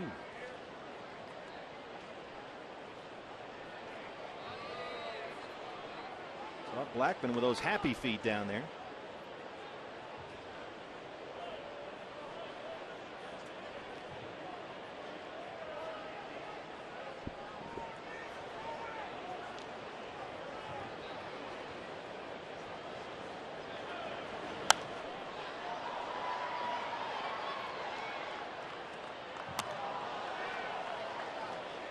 Coming into tonight, the Rockies having a fine season with runners in scoring position. You can see the team record was set back in '96, a .311 mark with runners in scoring position.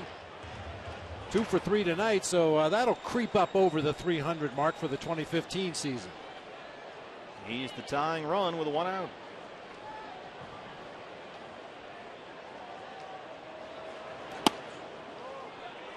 This is up and away, a ball and 2 strikes.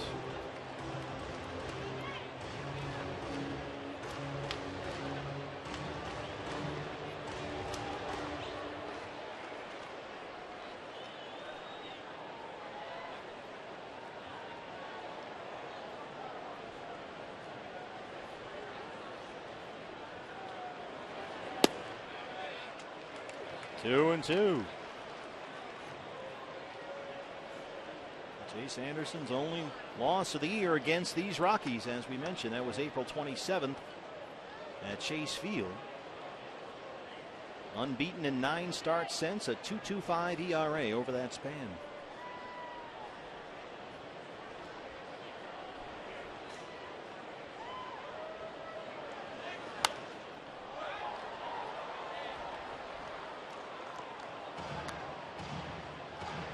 This guy's a tough out, their leading hitter. Pitch number 7 in the at-bat coming up. Alt Weiss was asked about DJ LeMahieu, and he said this guy's a baller. Oh, yeah. And everybody here feels that this is a guy who should definitely be in the All-Star game. Hard to argue.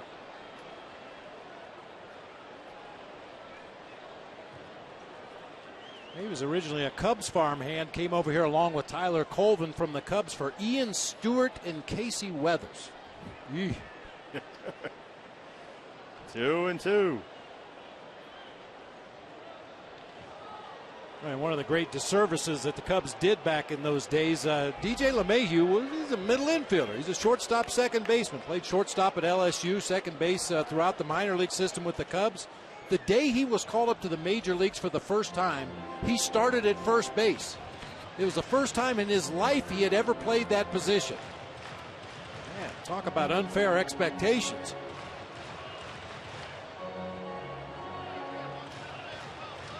I think DJ LeMahieu would tell you he's in a better place now. He's been a really good fit here for the Rockies.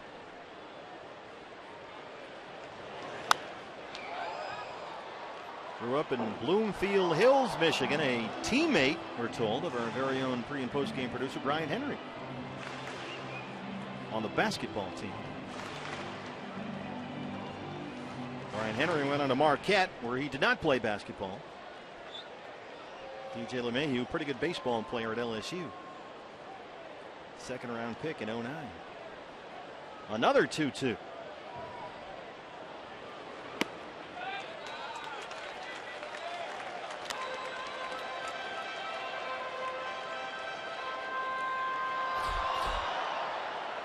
Don't want to have to mess with him with runners on base if he can help it.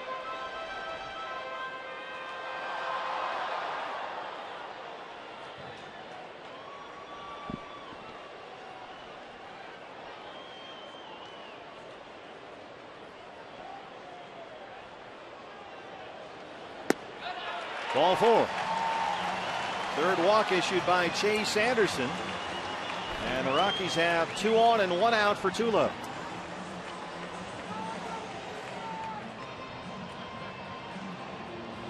Chase Anderson, 3 walks. He had not walked more than 1 in any of his last 6 starts, but he's created some trouble here. A run already in on the Blackman RBI double. He's at second. LeMahieu at first for Tulowitzki, who has struck out and hit into a double play.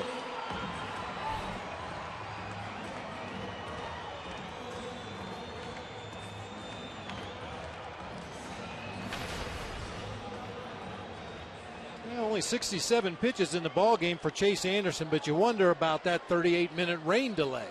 What effect that has on a pitcher's body, on his arm, on his mind. Really struggling to find that zone right now.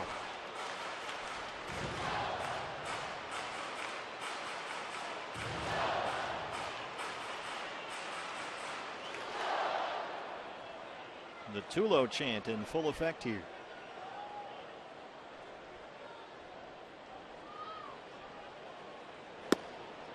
There's a strike, 1-1.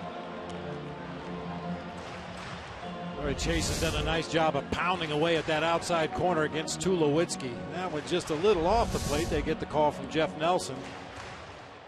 Struck him out back in that first inning on a couple of pitches right out there at the outside corner at the knees.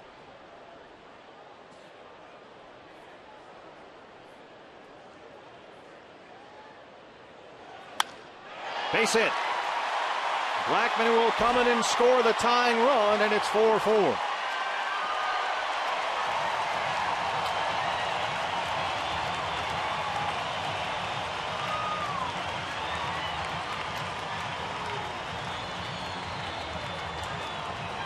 Mike Harkey. That's another Coors Field effect right there. Outfielders playing so deep, respecting the power of Tulowitzki, and that ball's hit hard back up the middle of the field, and there's not even a chance for a play at the plate.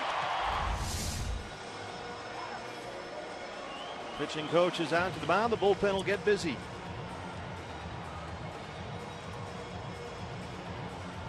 Rockies with 3 hits and 2 runs, plus a walk in this inning. Still only 1 out.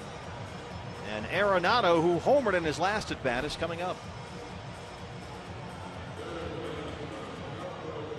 Tulo's now hit safely in 7 straight and 19 of his last 20. He's at first, LeMahieu at second.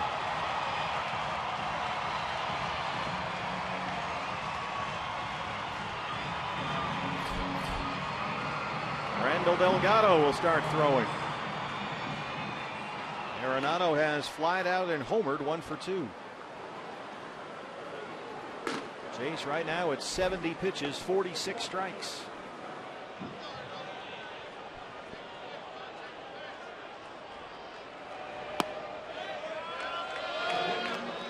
Arenado's homer extended his hit streak to 10 games. His 18th of the year.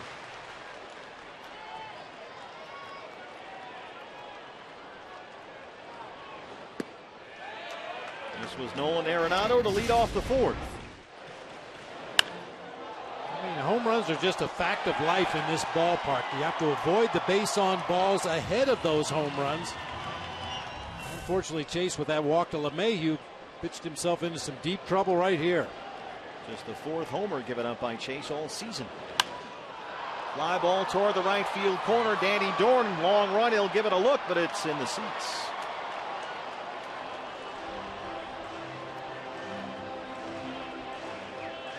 Talked to Chase for a while last night as we got into the hotel, and he said he's really happy with the way that he's just pacing himself out there. It's 1 pitch at a time for him, 1 batter at a time, deep breaths, a very good rhythm. It's really worked for him lately, especially in spots like this. And that's something that Mike Harkey's very pleased with.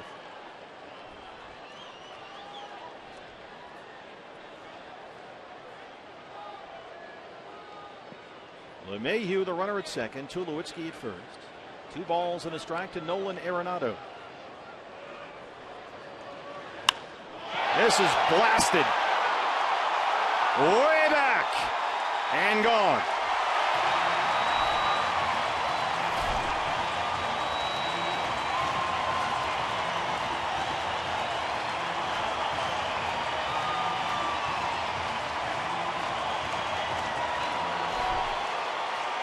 A 2-homer game for Nolan Arenado, and it's 7-4 Colorado.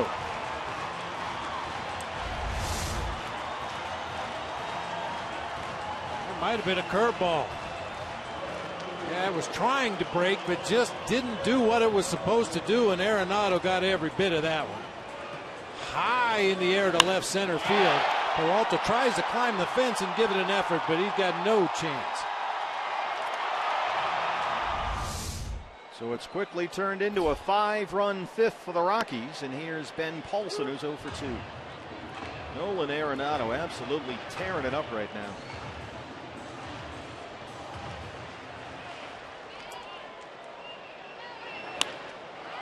Fly ball to center, it backs up AJ.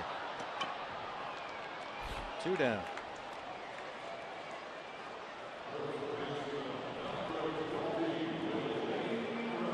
Chase had given up only 3 homers all season in 13 starts, and has given up 2 homers in 2 innings to Nolan Arenado.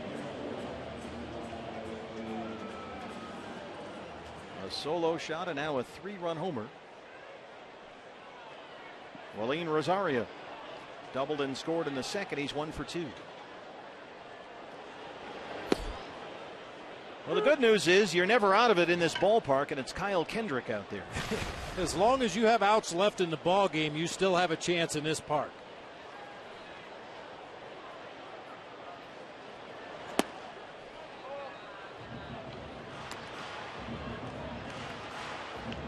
I used to think it was funny when Don Baylor was managing the Rockies. There were times he'd play his infield in the first inning of a ball game. And people used to ask him, why in the world would you try to cut off a run in the first inning? He said, because we don't know how many runs it's going to take to win the game. We're going to try to cut off runs whenever we can. It just seems so funny to be trying to throw a guy out at home plate in the first inning when the final score of the game might be 21-20.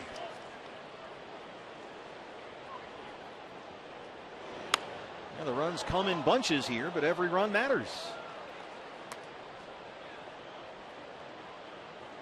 You go back to the history of this ballpark. It's now the third oldest ballpark in the National League. That's hard to believe. It opened in 1995. The first ever game here was an 11-9 win over the Mets. We should have known something right there. A pitcher's duel.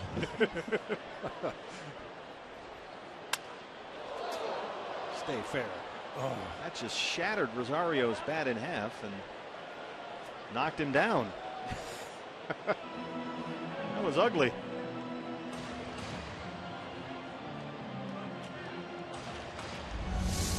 I wanted it to stay fair because Rosario would have been out by 95 feet.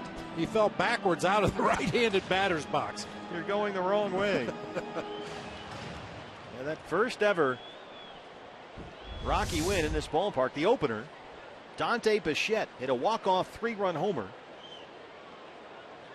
Right here, 1995, the corner of 20th and Blake in Lodo, lower downtown.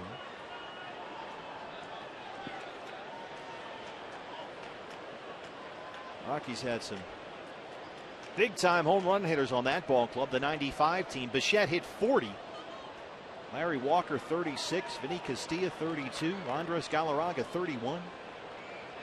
Their winningest pitcher that year, Kevin Ritz, who was 11-11. Dealing. This is launched out to left. And way out of here.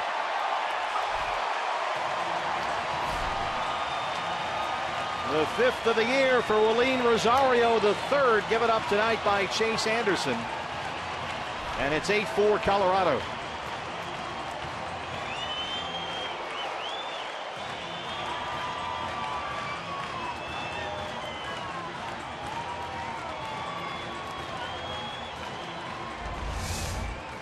Here comes Chip Hale. That's going to be it for Chase Anderson tonight.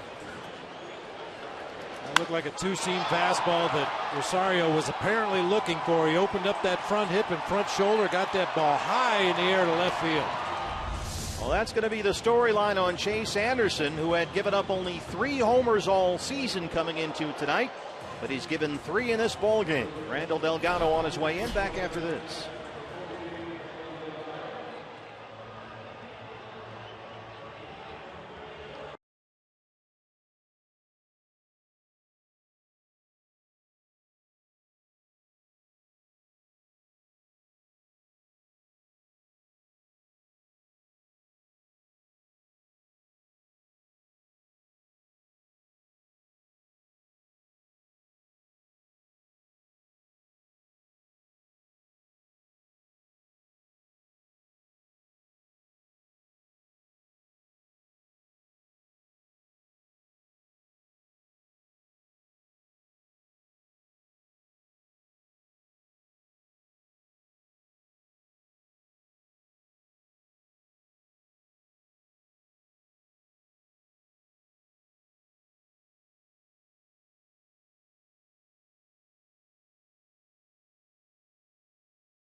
Brought to you in part by Oregano's Pizza Bistro, your neighborhood pizza joint. We are athletic supporters.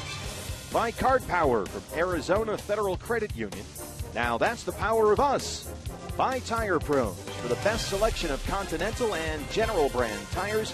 Visit your local Arizona Tire Pros location today. Big inning for the Rockies here in the 5th, and it's ongoing. Nick Hundley, the 9th Colorado batter in this inning, and the new pitcher for the Diamondbacks is the big right-hander Randall Delgado on in relief of Chase Anderson. 28th game of the season for Randall Delgado. He's really been pitching well lately. Hopefully that continues here tonight. 2-0 with a save and a 1.88 ERA in his last 11. Hundley has an RBI single. He's also popped up 1 for 2. Chase Anderson, coming into the ball game tonight, had given up 3 home runs in 79 1/3 innings this year. But tonight, he gave up 3 and 4 2/3 innings. 8 runs all earned on 8 hits. He walked 3. And so far in this 5th inning for the Rockies, they've got 6 runs on 5 hits, including 2 homers and a walk. And Hundley's up there with a 1-2 count.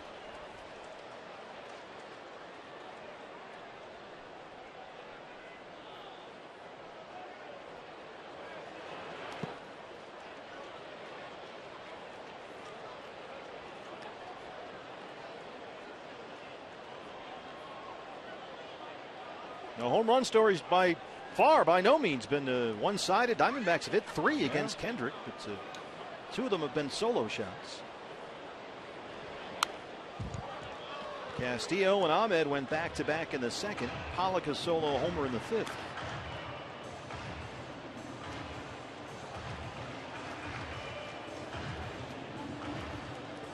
Diamondbacks have 12 offensive outs left to play with in this ball game. A lot can happen before the Rockies get those 12 outs. 2-2.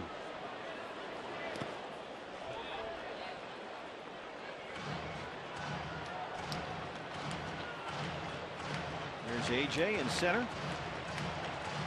Looks a long way to yell over to Danny Dorn in right. You can see Danny in your picture there. The outfield is so big here. 3-2 pitch. This is a deep drive to left center field, but Peralta has room. He calls off Pollock, and they finally end the Colorado 5th. But the Rockies get 6 to take an 8-4 lead. Here's what's next, brought to you by CenturyLink. Wellington Castillo homered back in the 2nd. He'll hit in the 6th.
Media Night. Purchase the Social Media Night special event ticket package to get a ticket to the Diamondbacks and Dodger game, and you'll get this at D-Backs emoji t-shirt plus early access for batting practice. That's always cool. Get more information and get your tickets at dbacks.com/event. Now remember, fans, you got to get the special event ticket package to get the emoji t-shirt. You're not big on the use of emojis, are you? I'm not even quite sure what emojis are. I think I had some for lunch. Yeah. Upset my stomach. Sushi place right down here. Well, Nolan Arenado, a pair of homers, numbers 18 and 19 on the year. A 6-run Rocky fifth. And it's 8-4 Colorado as Aaron Hill leads off the sixth against Kyle Kendrick, who's given up 3 home runs himself tonight, but has an 8-4 lead.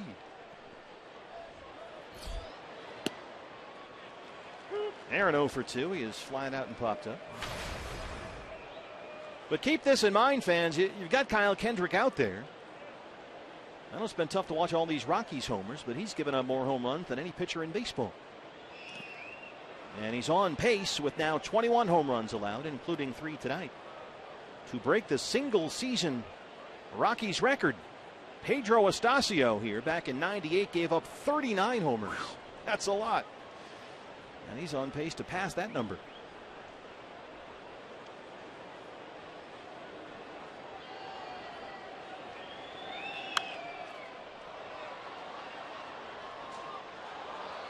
Hey fans, when the D-backs win, you win at Papa John's. The day after every Diamondbacks win, you get 50% off your regular menu price online order at Papa John's. Enter promo code DBACKS50 at papajohns.com. Diamondbacks winners of 7 of their last 10, trying to put together a comeback here against Kendrick. Keep that winning mojo going, but Aaron Hill strikes out. Third strikeout for Kyle Kendrick, 1 away. When playing in this ballpark, your attitude has to be different too. Not that you ever give up on a ball game, but occasionally you're facing a tough opposing pitcher and wind's blowing in, so you know you're not going to hit many home runs, and it's tough to come back from a 4-run deficit, but not in this ballpark against this pitching staff. Got to keep grinding. A lot of Diamondback fans here to watch. Dorn 0 for 2. And the Rockies put the shift on for Danny Dorn. 3 infielders on the right-hand side.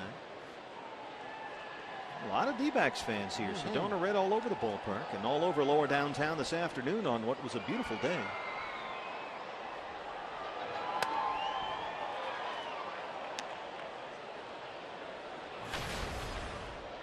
Danny Dorn, a late addition to the lineup if you're just joining us about 90 minutes before first pitch. Yasmani Tomas was scratched due to an illness, so it's Dorn in right field. And we're told Tomas is available to pinch hit if need be.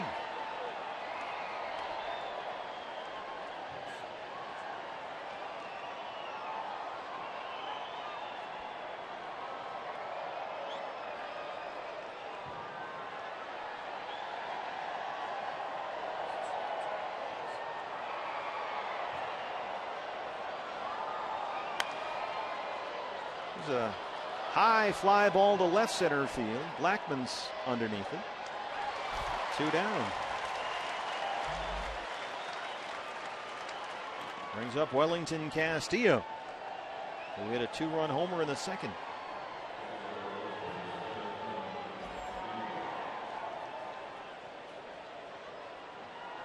Diamondbacks had a 3-1 lead after 3.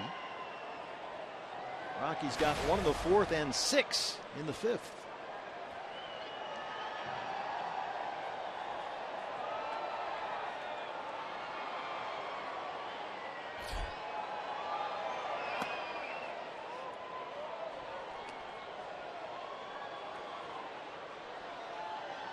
And with his home run tonight, Castillo's now hit safely in 4 straight games. 6 of his last 7 with the Diamondbacks, including 3 doubles and 2 home runs. He's had a very productive bat. And he too has been a little bit more selective. When he first came over to the Diamondbacks, I think he was trying to make a good first impression. He was swinging at the thrown baseball. Anything close he was hacking at. But he's narrowed that zone down a little bit more, and the results have gone up with that patience. I believe he took the golden sombrero in his first game. Yeah, you're right. He did. 0 for 4 with 4 punches. But he's ahead 3-0 here. On 13 pitches, if I'm not mistaken. It was a quick night. Oh, man. He was trying to hit 5-run homers with nobody on base. A long night for Turner Ward that night, but he's got to like what he's seen since over there with the other catcher, Jared Saltalamacchia.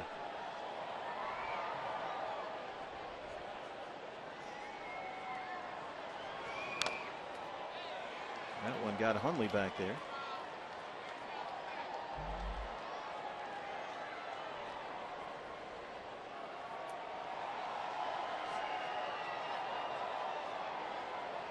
Kyle Kendrick staked to a 4-run lead now despite giving up 3 homers. We had that shot of Jared Saltalamacchia. You got tape on all of his fingers. That's typical catcher. You got bruises and calluses and busted blisters. Joe Garagiola Sr., one of his great lines was, you get 2 old catchers shaking hands and you need a crowbar to get their hands apart. All the broken bones and the fingers bending the wrong way. Not nearly as bad as it used to be back in the day when catchers used that old donut mitt. You had to catch two-handed and get your bare hand up there involved. Now we've got those single hinge mitts that almost play like a first baseman's glove behind the plate. Catching 100-mile-an-hour fastballs. Well, Kendrick loses Castillo, his first walk tonight, a 2-out base on balls, and it brings up Nick Ahmed. You see Nick Hundley's glove back there has that hinge right down at the heel of the hand, and so the glove bends kind of like a taco. Everything comes back to food.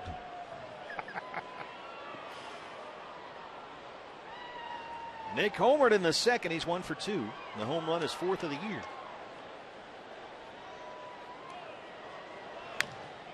The bouncer to Arenado.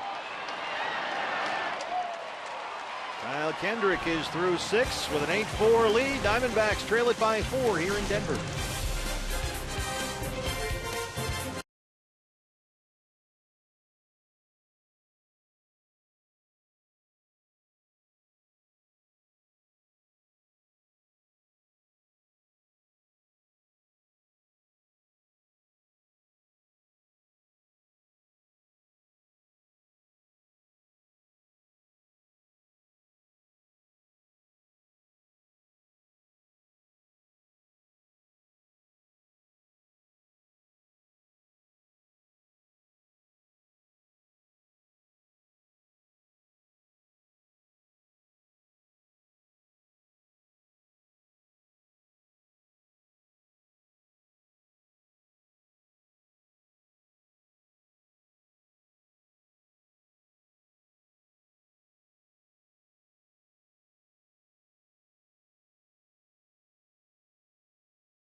Best players gather in Cincinnati for the Midsummer Classic with home field advantage for the World Series on the line. Coverage of the 2015 MLB All-Star Game begins July 14th at 4 o'clock Pacific Time on Fox and streams live on Fox Sports Go. Bottom 6th at Coors Field. Diamondbacks trail the Rockies 8-4. Each team has 3 home runs in the ball game, but Nolan Arenado's second of the ball game, a 3-run shot in the 5th, has been the big blow so far, and Barnes, who singled and scored in that inning, will lead it off. A 6-run Rocky 5th.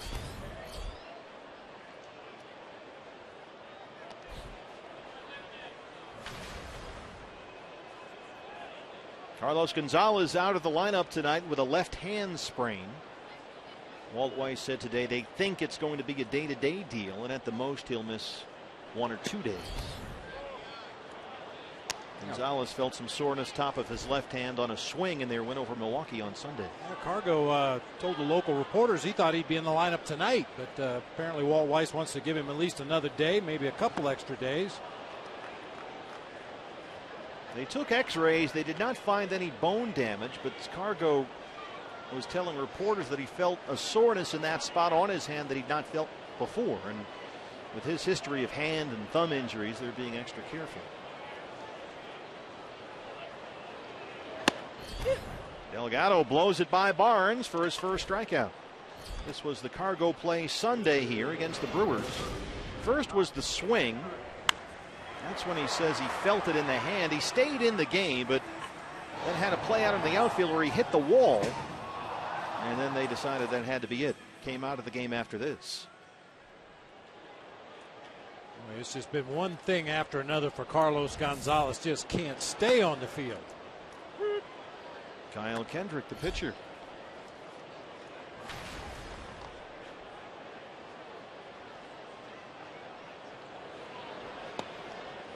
And of course, a lot of discussion in Denver recently that now is the time to trade Cargo. While he's hitting and is relatively healthy, that's always relative with him. But there's 2.5 years and roughly $45 million left on that contract.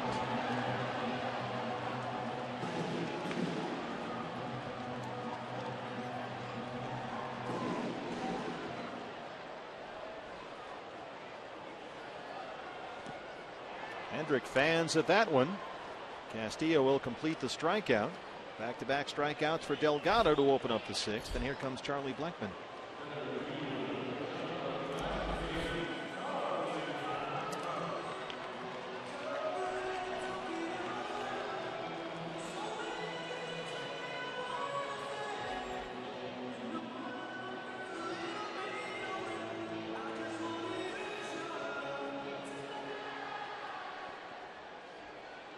So they stop it so you can all chime in on the tonight. Yeah, group effort. They have had no answers for Blackmon tonight. He's walked twice, had an RBI double, and scored a run. All from the leadoff spot. A productive guy up there. He's now hit safely in 7 straight.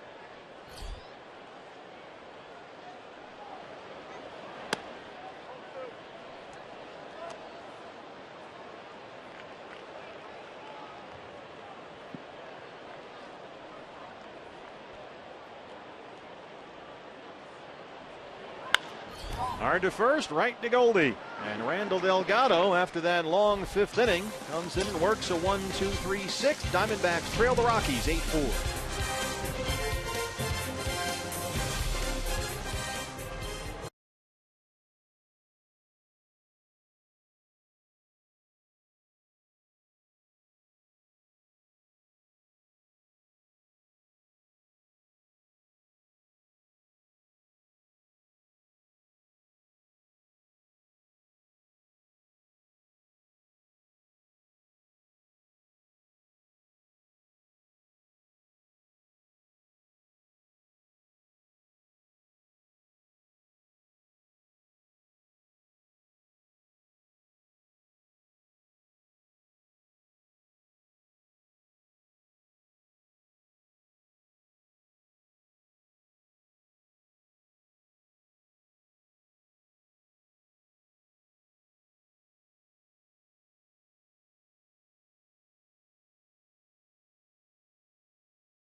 And again, it's not about me, but it's one of the greatest days I've ever had in my life.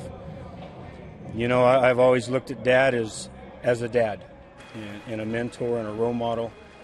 But to go back and watch how the Yankee people, the crowd, the organization embraced him and put him up on this pedestal.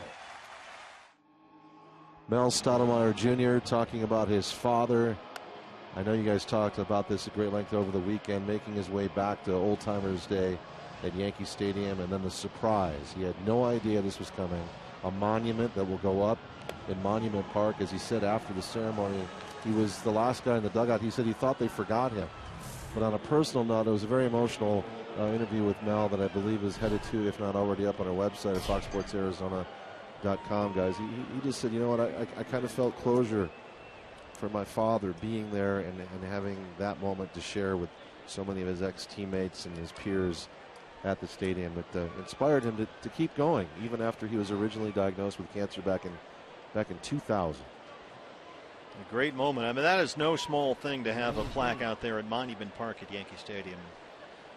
Mel's dad certainly deserved it. A great pitcher for the Yankees, and of course Joe Torre's pitching coach during their great run of all those World Series wins that started in '96, and a great moment for the whole Stottlemyre family. Chris Owings will hit for the pitcher. That's the end of Randall Delgado's night, and it's a new pitcher for the Rockies. Here's the right-hander Scott Oberg, his 28th appearance, on in relief of Kyle Kendrick.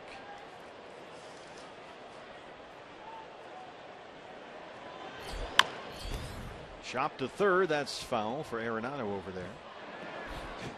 He makes a good play, just goofing around.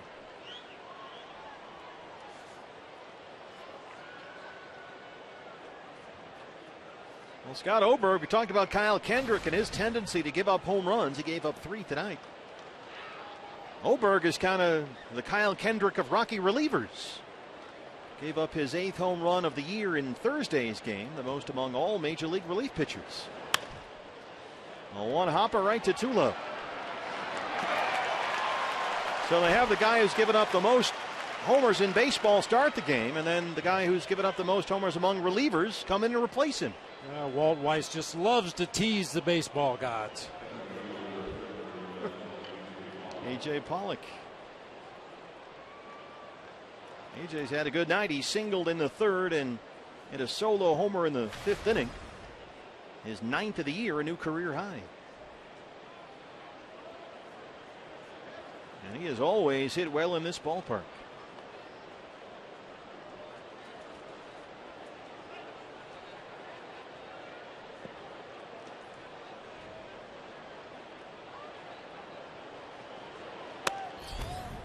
.97 misses, and it's 1-0. This was A.J. in the 5th.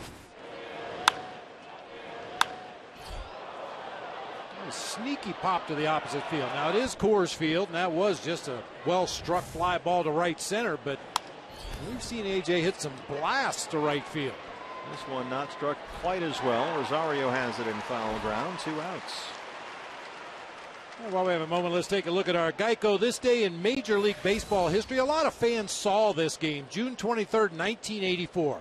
Ryne Sandberg hit a 9th inning solo homer against one of the best relievers in the game, Bruce Sutter, to tie the ball game up. Then hit a 2-run homer in the 10th to tie it up again at 11. The Cubs went on to win that ball game 12-11. They just call it the Sandberg game in Chicago. That was a Saturday afternoon, and NBC was doing the game. Yep. I think it was Bob Costas and Tony Kubek.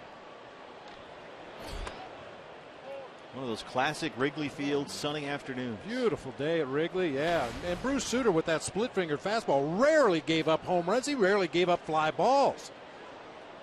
It was just kind of a shock to the baseball world. You know, something that went unnoticed because of what Rhino did in that game, Willie McGee playing for the Cardinals hit for the cycle. Nobody knew about it until a few days later. Ryne Sandberg trying to hang on as Phillies manager. 2-0 to Lamb, who singled his last time up.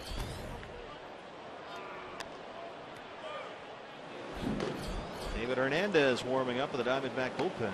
We mentioned Bruce Sutter. He was, of course, the master of the split finger fastball, and that's a pitch that Chip Hale told us today that Addison Reed will try and learn down in Reno.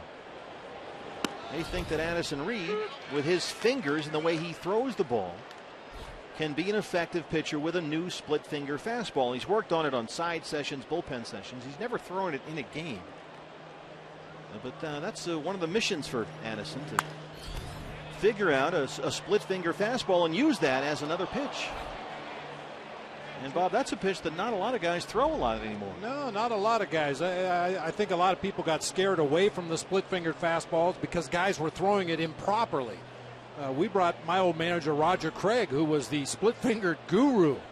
We brought him into spring training in 01 and 02 to teach the split finger to some of the guys that we felt were good candidates. And one guy we didn't expect to latch onto it was the big left-hander, Randy Johnson. He was looking for something to throw as a changeup. You know, of course, he's always going to be a fastball slider pitcher, but he started to play around with that split finger and got to the point where it was a usable weapon for him. Like he needed another one. Yeah. Jake Lamb, a little flare out to left, and that will be a run down by Paulson. And Oberg works a 1-2-3 inning stretch time at Coors Field. Diamondbacks trail the Rockies 8-4.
His birthday with friends and family inside air-conditioned Chase Field for the Diamondbacks game against these Rockies. And then afterward, make sure to stick around as the roof will open up for a post-game fireworks spectacular presented by Gila River Casinos. You can get your 4th of July ticket right now at dbacks.com. Our Gila River game summary: home runs the story here, 3 for each team, but the Rockies had the big ones, a 6-run fifth. Chase Anderson, who'd given up only 3 homers all season coming into tonight, gave up 3. Randall Delgado has pitched in relief, and now here's David Hernandez, the 3rd Diamondback pitcher, as DJ LeMahieu leads off the 7th.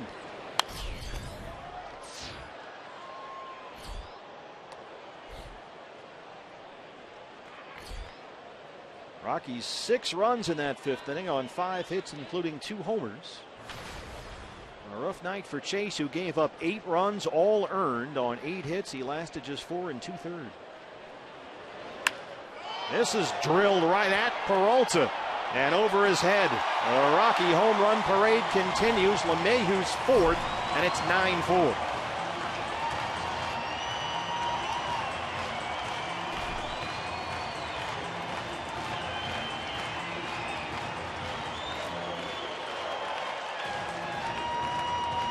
Tough to throw a good breaking ball in this park. David Hernandez throws that slider. It just hangs up there, belt high, no break at all. Just off speed enough that LeMahieu catches up with the barrel of the bat and rides that one out of here. Ball is flying out of here tonight. Man, is it ever. These Rocky right-hand hitters are just crushing that ball out to left. 4 home runs, ties a season high for the Rockies. And here's Troy Tulowitzki. I mean, if you're going to try to throw a slider in this ballpark, you really have to pull it over there to the outside part of the plate, try to bounce it in the dirt. It's just not going to take the break the way it does at Chase Field or any other ballpark in baseball for that matter.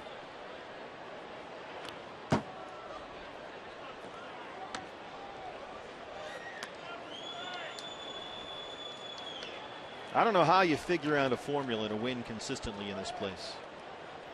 Whether you're the visiting team or the home team, for that matter. Yeah. The home team, it's obviously a much bigger issue. But you just got to throw everything out the window. Blake Street Bombers, you know. every day was like this when you had Vinny Castilla and Dante Bichette and Andres Galarraga and Larry Walker right on down the line. Every game was like this. That 95 team we talked about when this ballpark opened.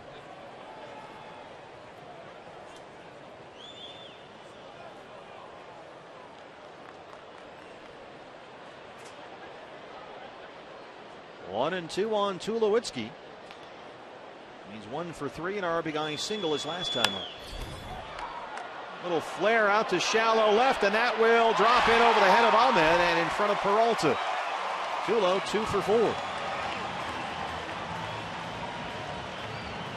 Well, Troy Tulowitzki has now reached base safely in 22 straight games. His career high is 27 in a row. And that brings up Nolan Arenado as we take a look at our T-Mobile game-changing player, a 10-game hitting streak, and he is just crushing the ball right now. Yeah, driven in 11, scored 9. Well, those last 2 hits, the home run by LeMahieu and the single by Tulowitzki, a perfect example of the Coors Field effect. Well-struck line drive carried right out of here by LeMahieu, and then a jam shot floater that drops in between because the outfielders are playing so deep. And Arenado's homered twice. They're as deep as they can get, I guess. Arenado top 10 in the major leagues in extra base hits. In fact, this year he's got nearly as many extra base hits as he does strikeouts. And he's only 24. Already with 2 gold gloves. So double play ball bouncer to Aaron Hill. Ahmed turns it. And those are the first 2 outs here in the Colorado 7th.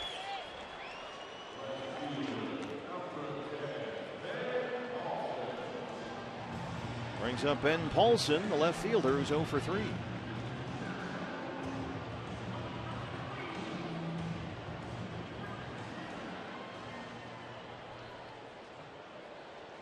Diamondbacks will put the shift on for the left-hand hitting Paulson. Diamondback Live post-game show right after our ball game. Todd Walsh will have all the reaction from the clubhouse. There'll be a lot to talk about after this one. Another wild Coors Field ball game, and still a ways to go here.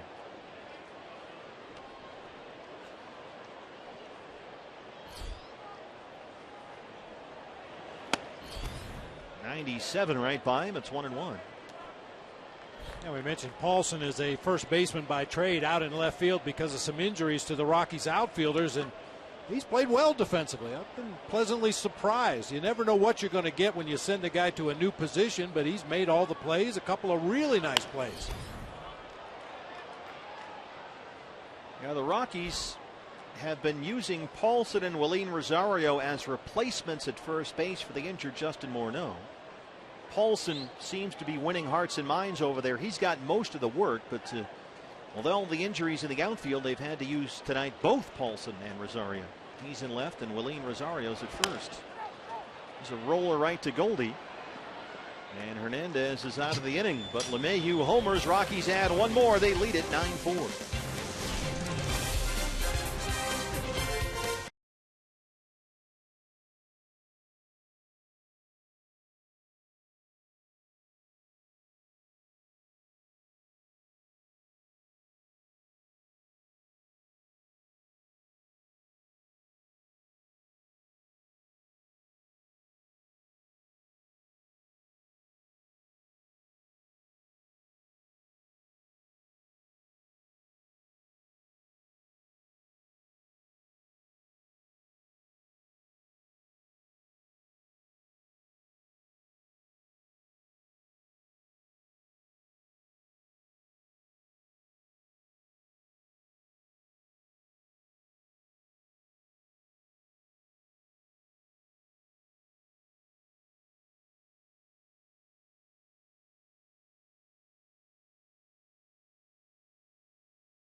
Coors Field, where all the broadcasters for the Rockies, both radio and TV, throw out Cracker Jacks while they sing "Take Me Out to the Ball Game."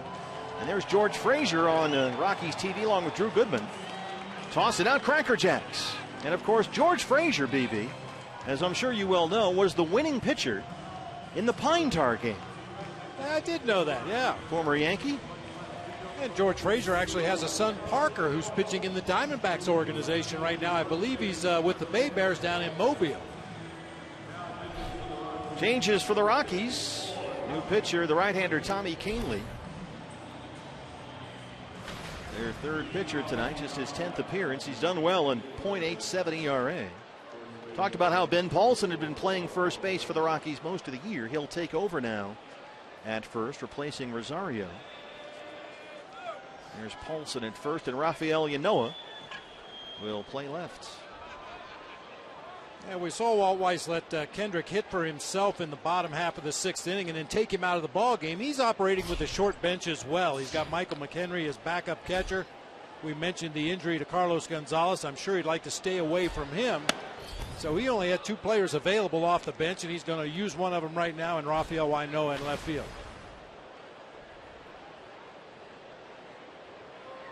Yeah, they have Yanoa hitting 6th in Rosario's spot. Pitcher still bats 9th. Goldie 1 for 3, a single in the 3rd.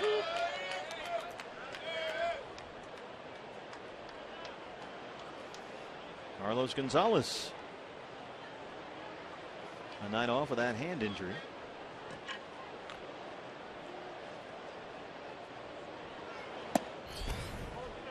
Kahnle throws hard, upper 90s. Goldie had 2 balls and a strike.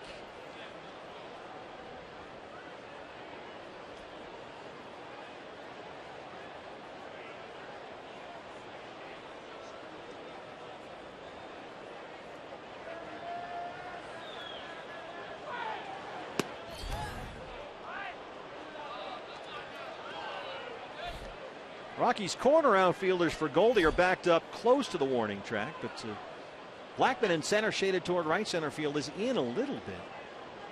A lot of room behind him. 3-1. Goldie hit a line drive out that direction, his first at bat in the ball game as he takes base on balls. Leadoff man aboard. Here's David Peralta. 56th walk of the year for Paul Goldschmidt. He is leading the majors in both bases and balls, bases on balls, and on base percentage. He's been aboard twice. Here's Peralta, who's got a pair of singles. He scored a run.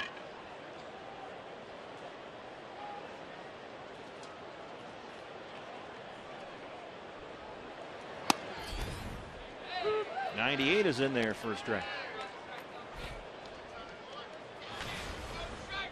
Quiet series against the Padres over the weekend for David. He struck out in nearly half his plate appearances versus San Diego. Getting a chance to play every day this month. He's hitting just over .230 in June, 4 RBIs. Here's a bouncer up the middle, and it's into center field. Goldie takes the turn. He'll get third base here. And the Diamondbacks down 5, have runners on the corners and no outs. 3 hits tonight for Peralta. It's a ground ball that finds that hole back up the middle of the field.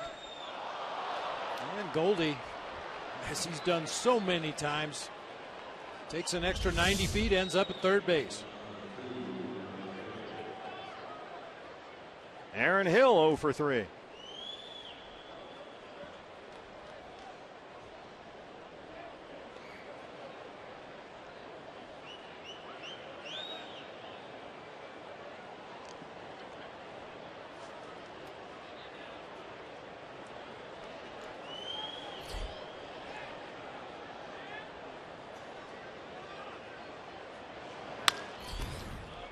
Little slow roller right to Tulo, steps on the bag and turns the double play.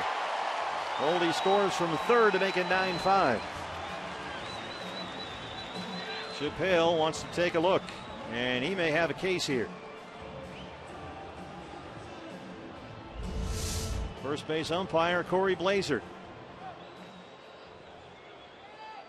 Yeah, it looked like he beat that one. Sure did. And the Diamondbacks will challenge. Saw the Rockies lose a challenge earlier in the ball game. And it's another replay review brought to you by Mix One. They will challenge the out call at first. The thing about Troy Tulowitzki at shortstop, he has such an exceptionally strong throwing arm from a variety of different angles. But he doesn't always pick the right arm angle. I think he could have easily turned that double play if he's throwing as he's stepping on the bag at second. But he went to the bag, made contact, stepped away from the bag, and then threw that submarine throw onto first base, and Aaron Hill did indeed beat it out. Wow, that might be the quickest review in history. And you saw why. Call on the field is overturned. Yeah, he might have had trouble finding a grip on the baseball. But it's not unusual to see Troy Tulowitzki drop down and throw submarine when he could just as easily throw overhand. 38 seconds on the review, another replay review. That's got to be some kind of record, doesn't it? And updated standings by Mix One, it should be.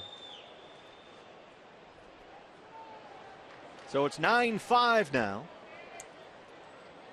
And on a personal level, it means an RBI for Aaron Hill. Still only one out. Danny Dorn. Shift is on for Dorn. Taking all the way. Ball one. Yeah, trailing by 4 runs. We almost forgot, but that means tacos.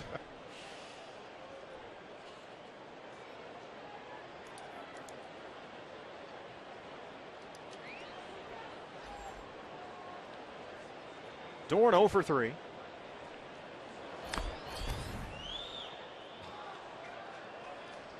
Yeah, the Rockies have to score 7 runs to get tacos. They've eclipsed that, and the Diamondbacks need 5. So hey, everybody's having tacos. Entire Western United States eating tacos tomorrow.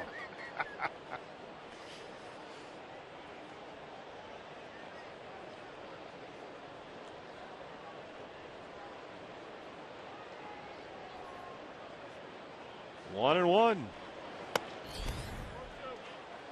I'll tell you, Tommy Kahnle, for a guy that throws as hard as he does, mid to upper 90s, very quick delivery to home plate. Very tough to get a jump and run on him if you were even thinking about it. Uses that slide step, still generates a lot of velocity.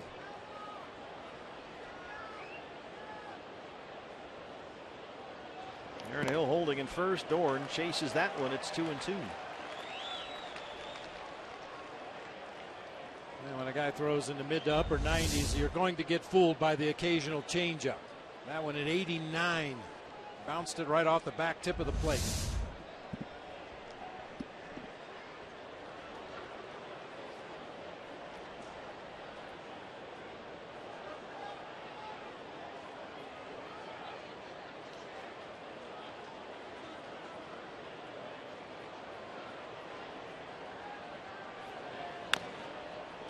Well, there are overshifts, and then there are overshifts. Nolan Arenado, the only guy on the left-hand side of the infield for the Rockies, is practically standing on second base.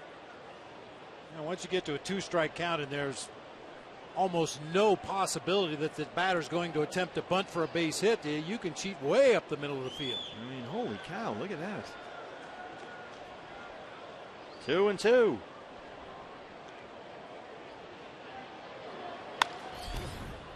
Bounced by Paulson at first. Somebody's got to get over there. It's Kahnle. So a rare 4-1 putout over there at first base for the second out as Aaron Hill moves up. Take a look at our Chevron upcoming pitching matchup. Game 2 of this 3-game series tomorrow for you. On Fox Sports Arizona, Alan Webster for the Diamondbacks and David Hale for the Rockies.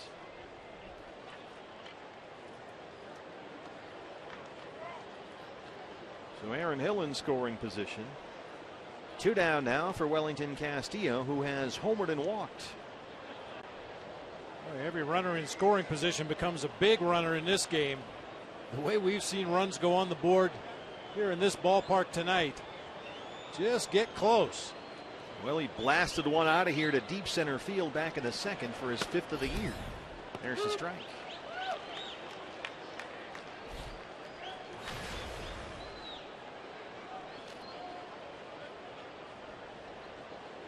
$11 games now with the Diamondbacks. He's got 6 extra base hits, 3 doubles, 4 homers, and a pair of doubles.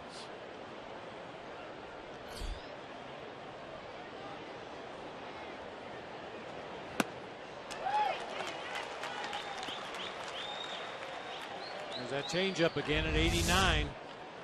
Well, you see that first fastball in the mid-90s, and you mentally set that dial for the velocity that Caneley's throwing, and then he pulls the string on that changeup, gets Wellington Castillo way out in front. 0-2.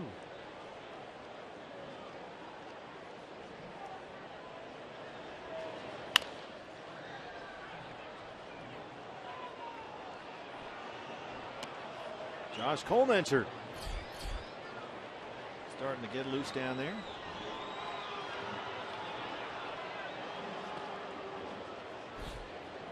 Always looks like the bullpen here is, you know, in a cabin in the woods someplace. Yeah, where Bambi lives. There's the two bullpens out there in right center field with the beautiful scenic bubbling brook in center.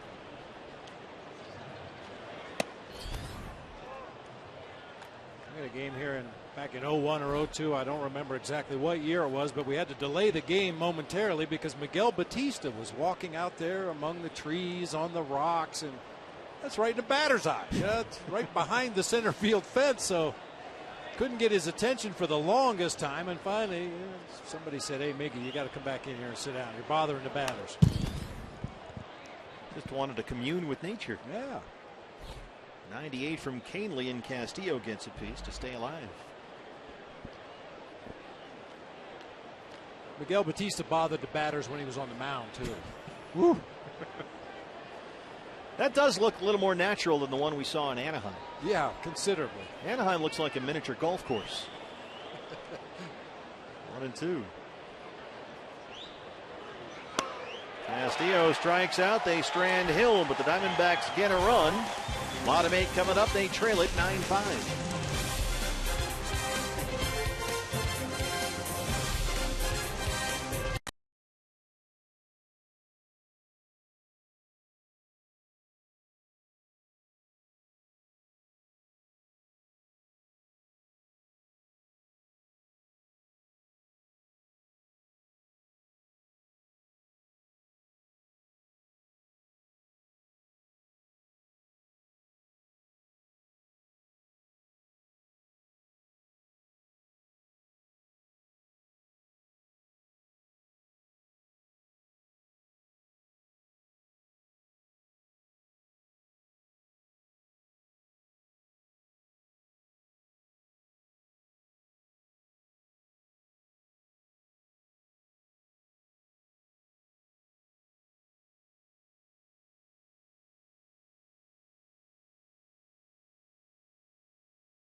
Presented by Cox Communications is sent to take you to a Diamondbacks game. Just stop by this month's participating Cox Solutions store in Tempe. Thumbs up. And there you can enter for your chance to win 2 seats on the Fan Express bus. You'll get round-trip transportation to the D-backs game on July 18th. Registration ends July the 6th. For more information, visit foxsportsarizona.com. Bottom 8 in Colorado. Rockies lead the D-backs 9-5. And the new pitcher for Arizona is Josh Colmenter, his first appearance since last Thursday versus the Angels. So he's pitched only once since his previous start, which was June 7th against the Mets. And right away, Yanoa pops that one up. Well, it's just been that kind of a night.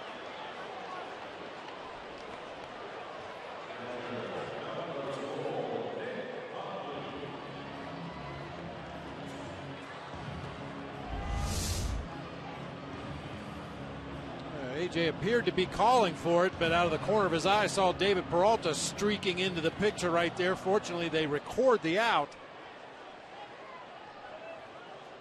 I have to yell a little bit louder.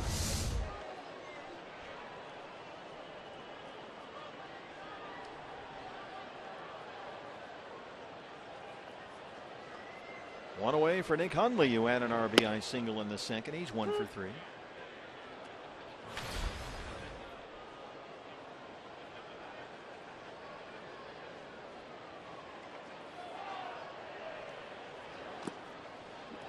So for Josh Comenter, just his second relief appearance since June 24th of last year, almost exactly 1 year ago, when he pitched the 14th inning and got the win in a D-backs 9-8 victory over the Cleveland Indians at Chase Field.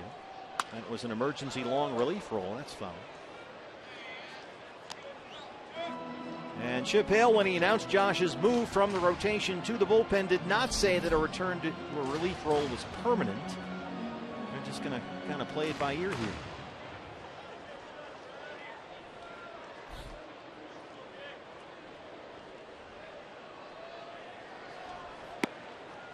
Two and two.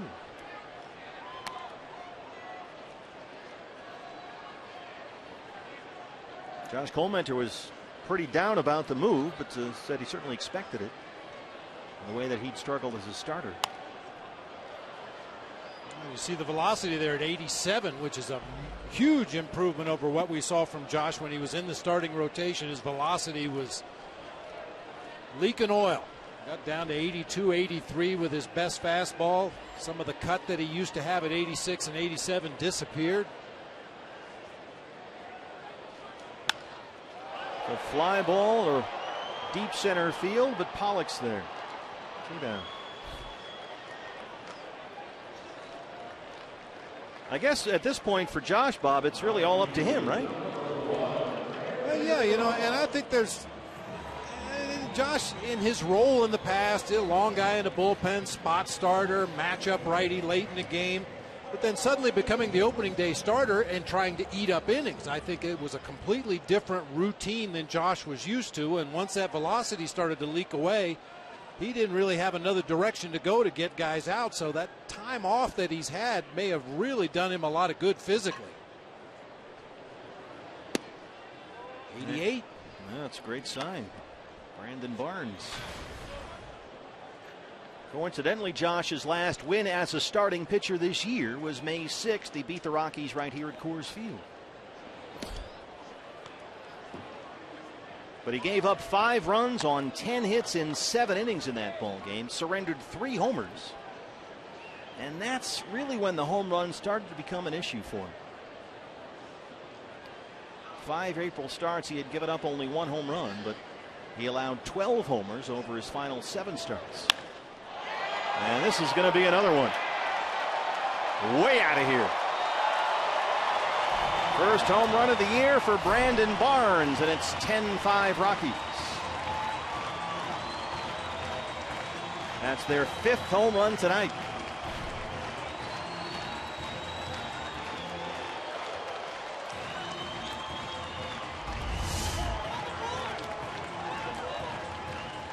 Held high inside corner.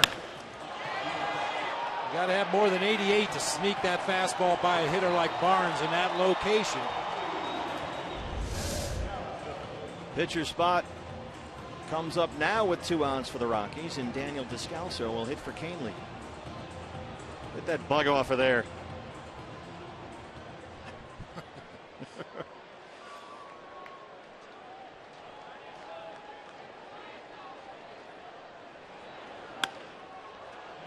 Flare out to Ahmed at shortstop. And that's the end of the 8th. But Brandon Barnes, a homer. The Rockies tack one on. They lead it 10-5.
That was the Cox Gig Life high-speed highlights. And as we start the 9th inning, it's the veteran LaTroy Hawkins on to close it out for Colorado. They lead it 10-5.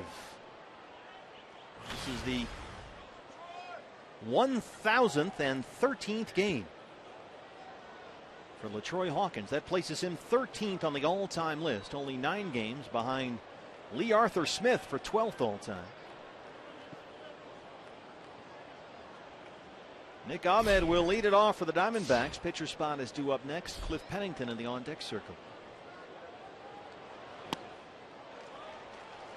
Ahmed homered in the second. He's 1 for 3. A solo shot, his 4th of the year. These two teams tonight have combined for 8 homers. The record for most combined home runs by these two teams in this ballpark is 9. So we can still tie it right here.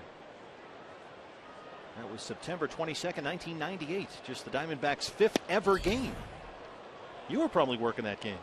Yeah, probably was. Boy, oh boy. Boy, oh boy. How about Diamondbacks hit 5 in that game? Want to take a guess? Too long a night. Yeah. Devon White, Travis Lee, Kelly Stinnett.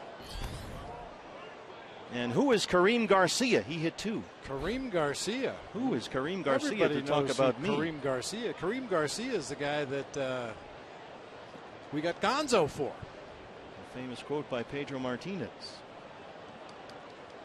Red Sox announced this week, by the way, they're going to retire Pedro's number, 45. Ahmed a 2-hopper right to LeMahieu at second. And here comes Pennington to hit for Colementer.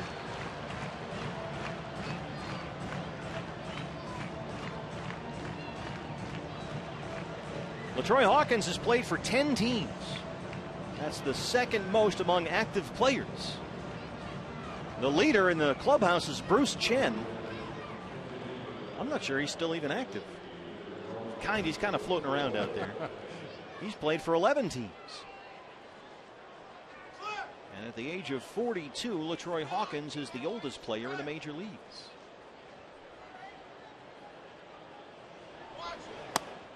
Big cut at that one from Pennington, who's down 0-1.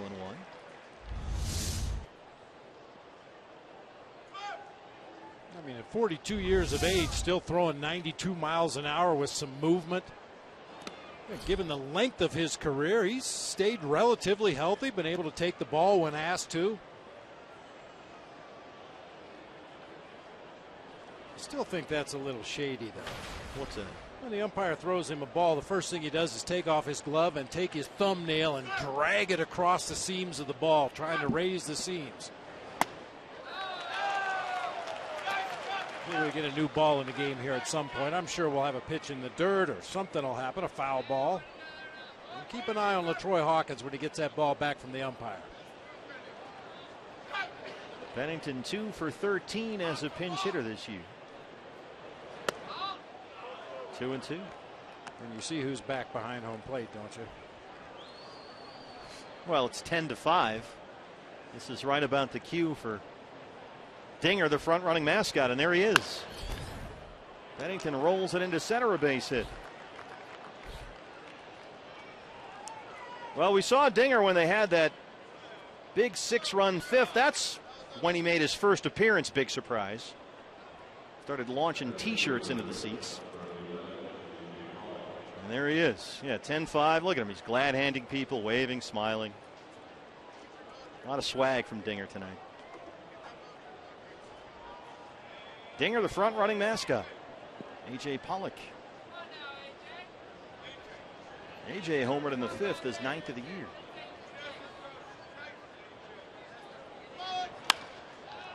Down the right field line, but in the seats. Take a look at our Arizona Federal Credit Union power players of the game. Those Rocky hitters. 6 for 13 with 3 of their 5 homers. Drove in 7 of their 10 runs. Dinger.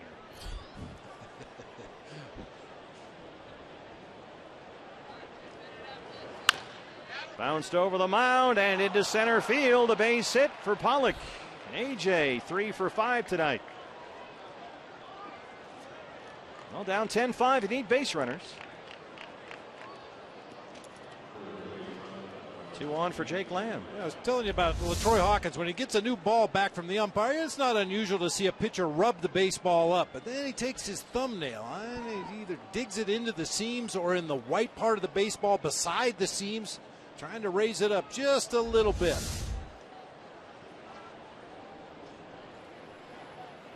Jake Lamb singled in the 5th. He's 1 for 4.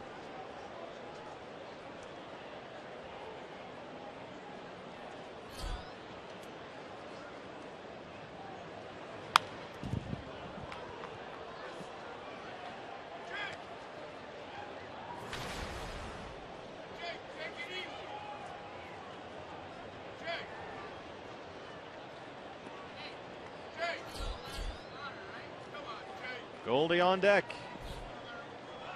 They love Jake Lamb here in Denver. That's bugging you.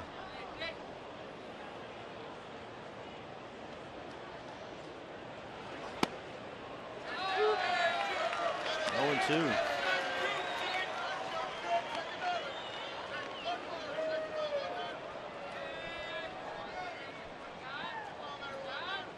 Dinger's down there with some of his buddies. Yeah, leather lungs close to our field, Mike.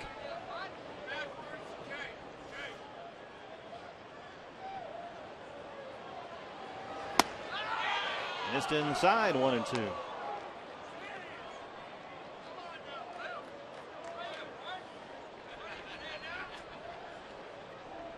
There they are, Dinger's buddies. A couple of beers in.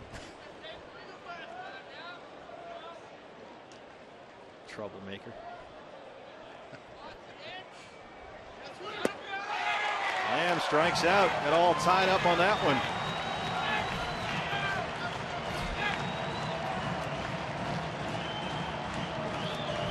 Two down for Goldie.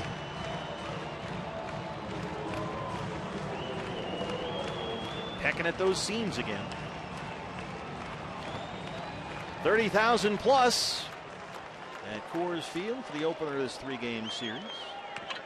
Most of them hung around during our 38-minute rain delay in the 2nd inning. Goldie 1 for 3. He has singled, walked, and scored a run.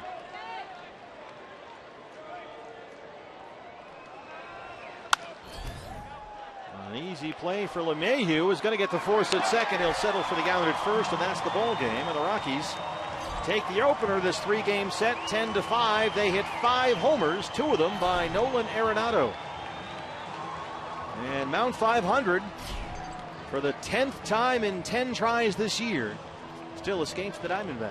It's a slippery slope. You know, I'm a big Joe Walsh fan, but I hate to hear this song when you come to Colorado. They play Rocky Mountain Way every time the Rockies win a home game, and Joe is serenading us right now.